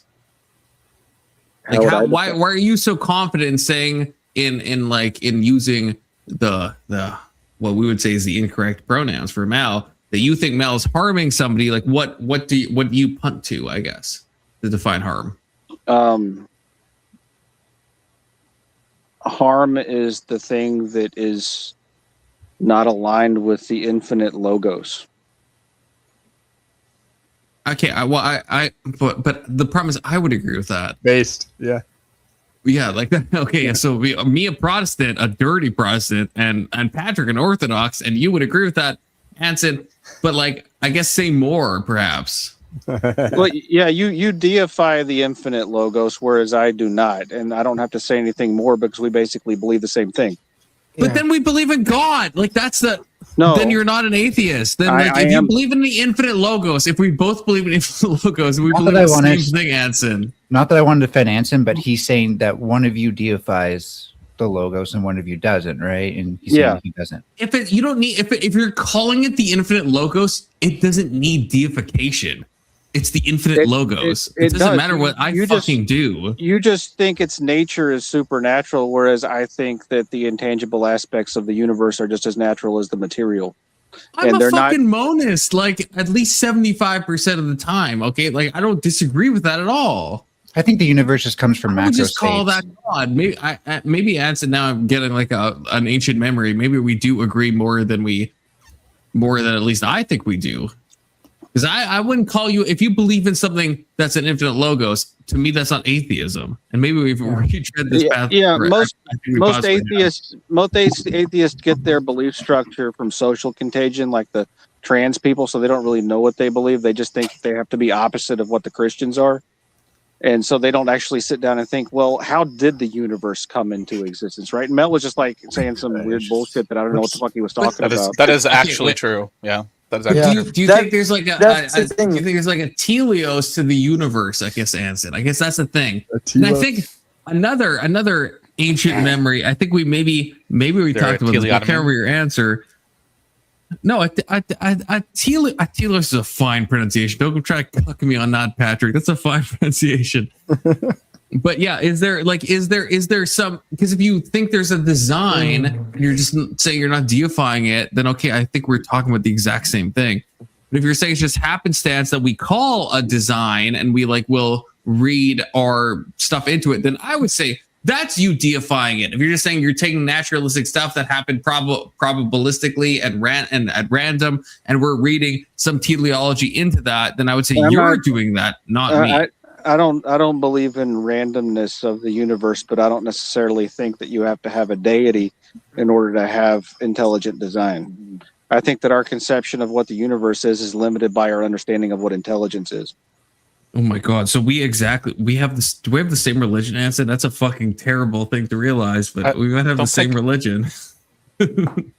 This is like realizing Confluence and I share synesthesia. I know. It's like I overlap with Mel. I overlap with Anson. Holy shit! Real quick, can I before we Hi Jay, we got Tyler back from the grave. We got Hey, Avery. Fuck can you Avery just kick me from the stream? I streamed with you. Demod me, you know, or whatever. I'm still live. Kick him, Confluence. Like from the stream together on StreamYard. What? Oh wait, I don't. Oh, I can.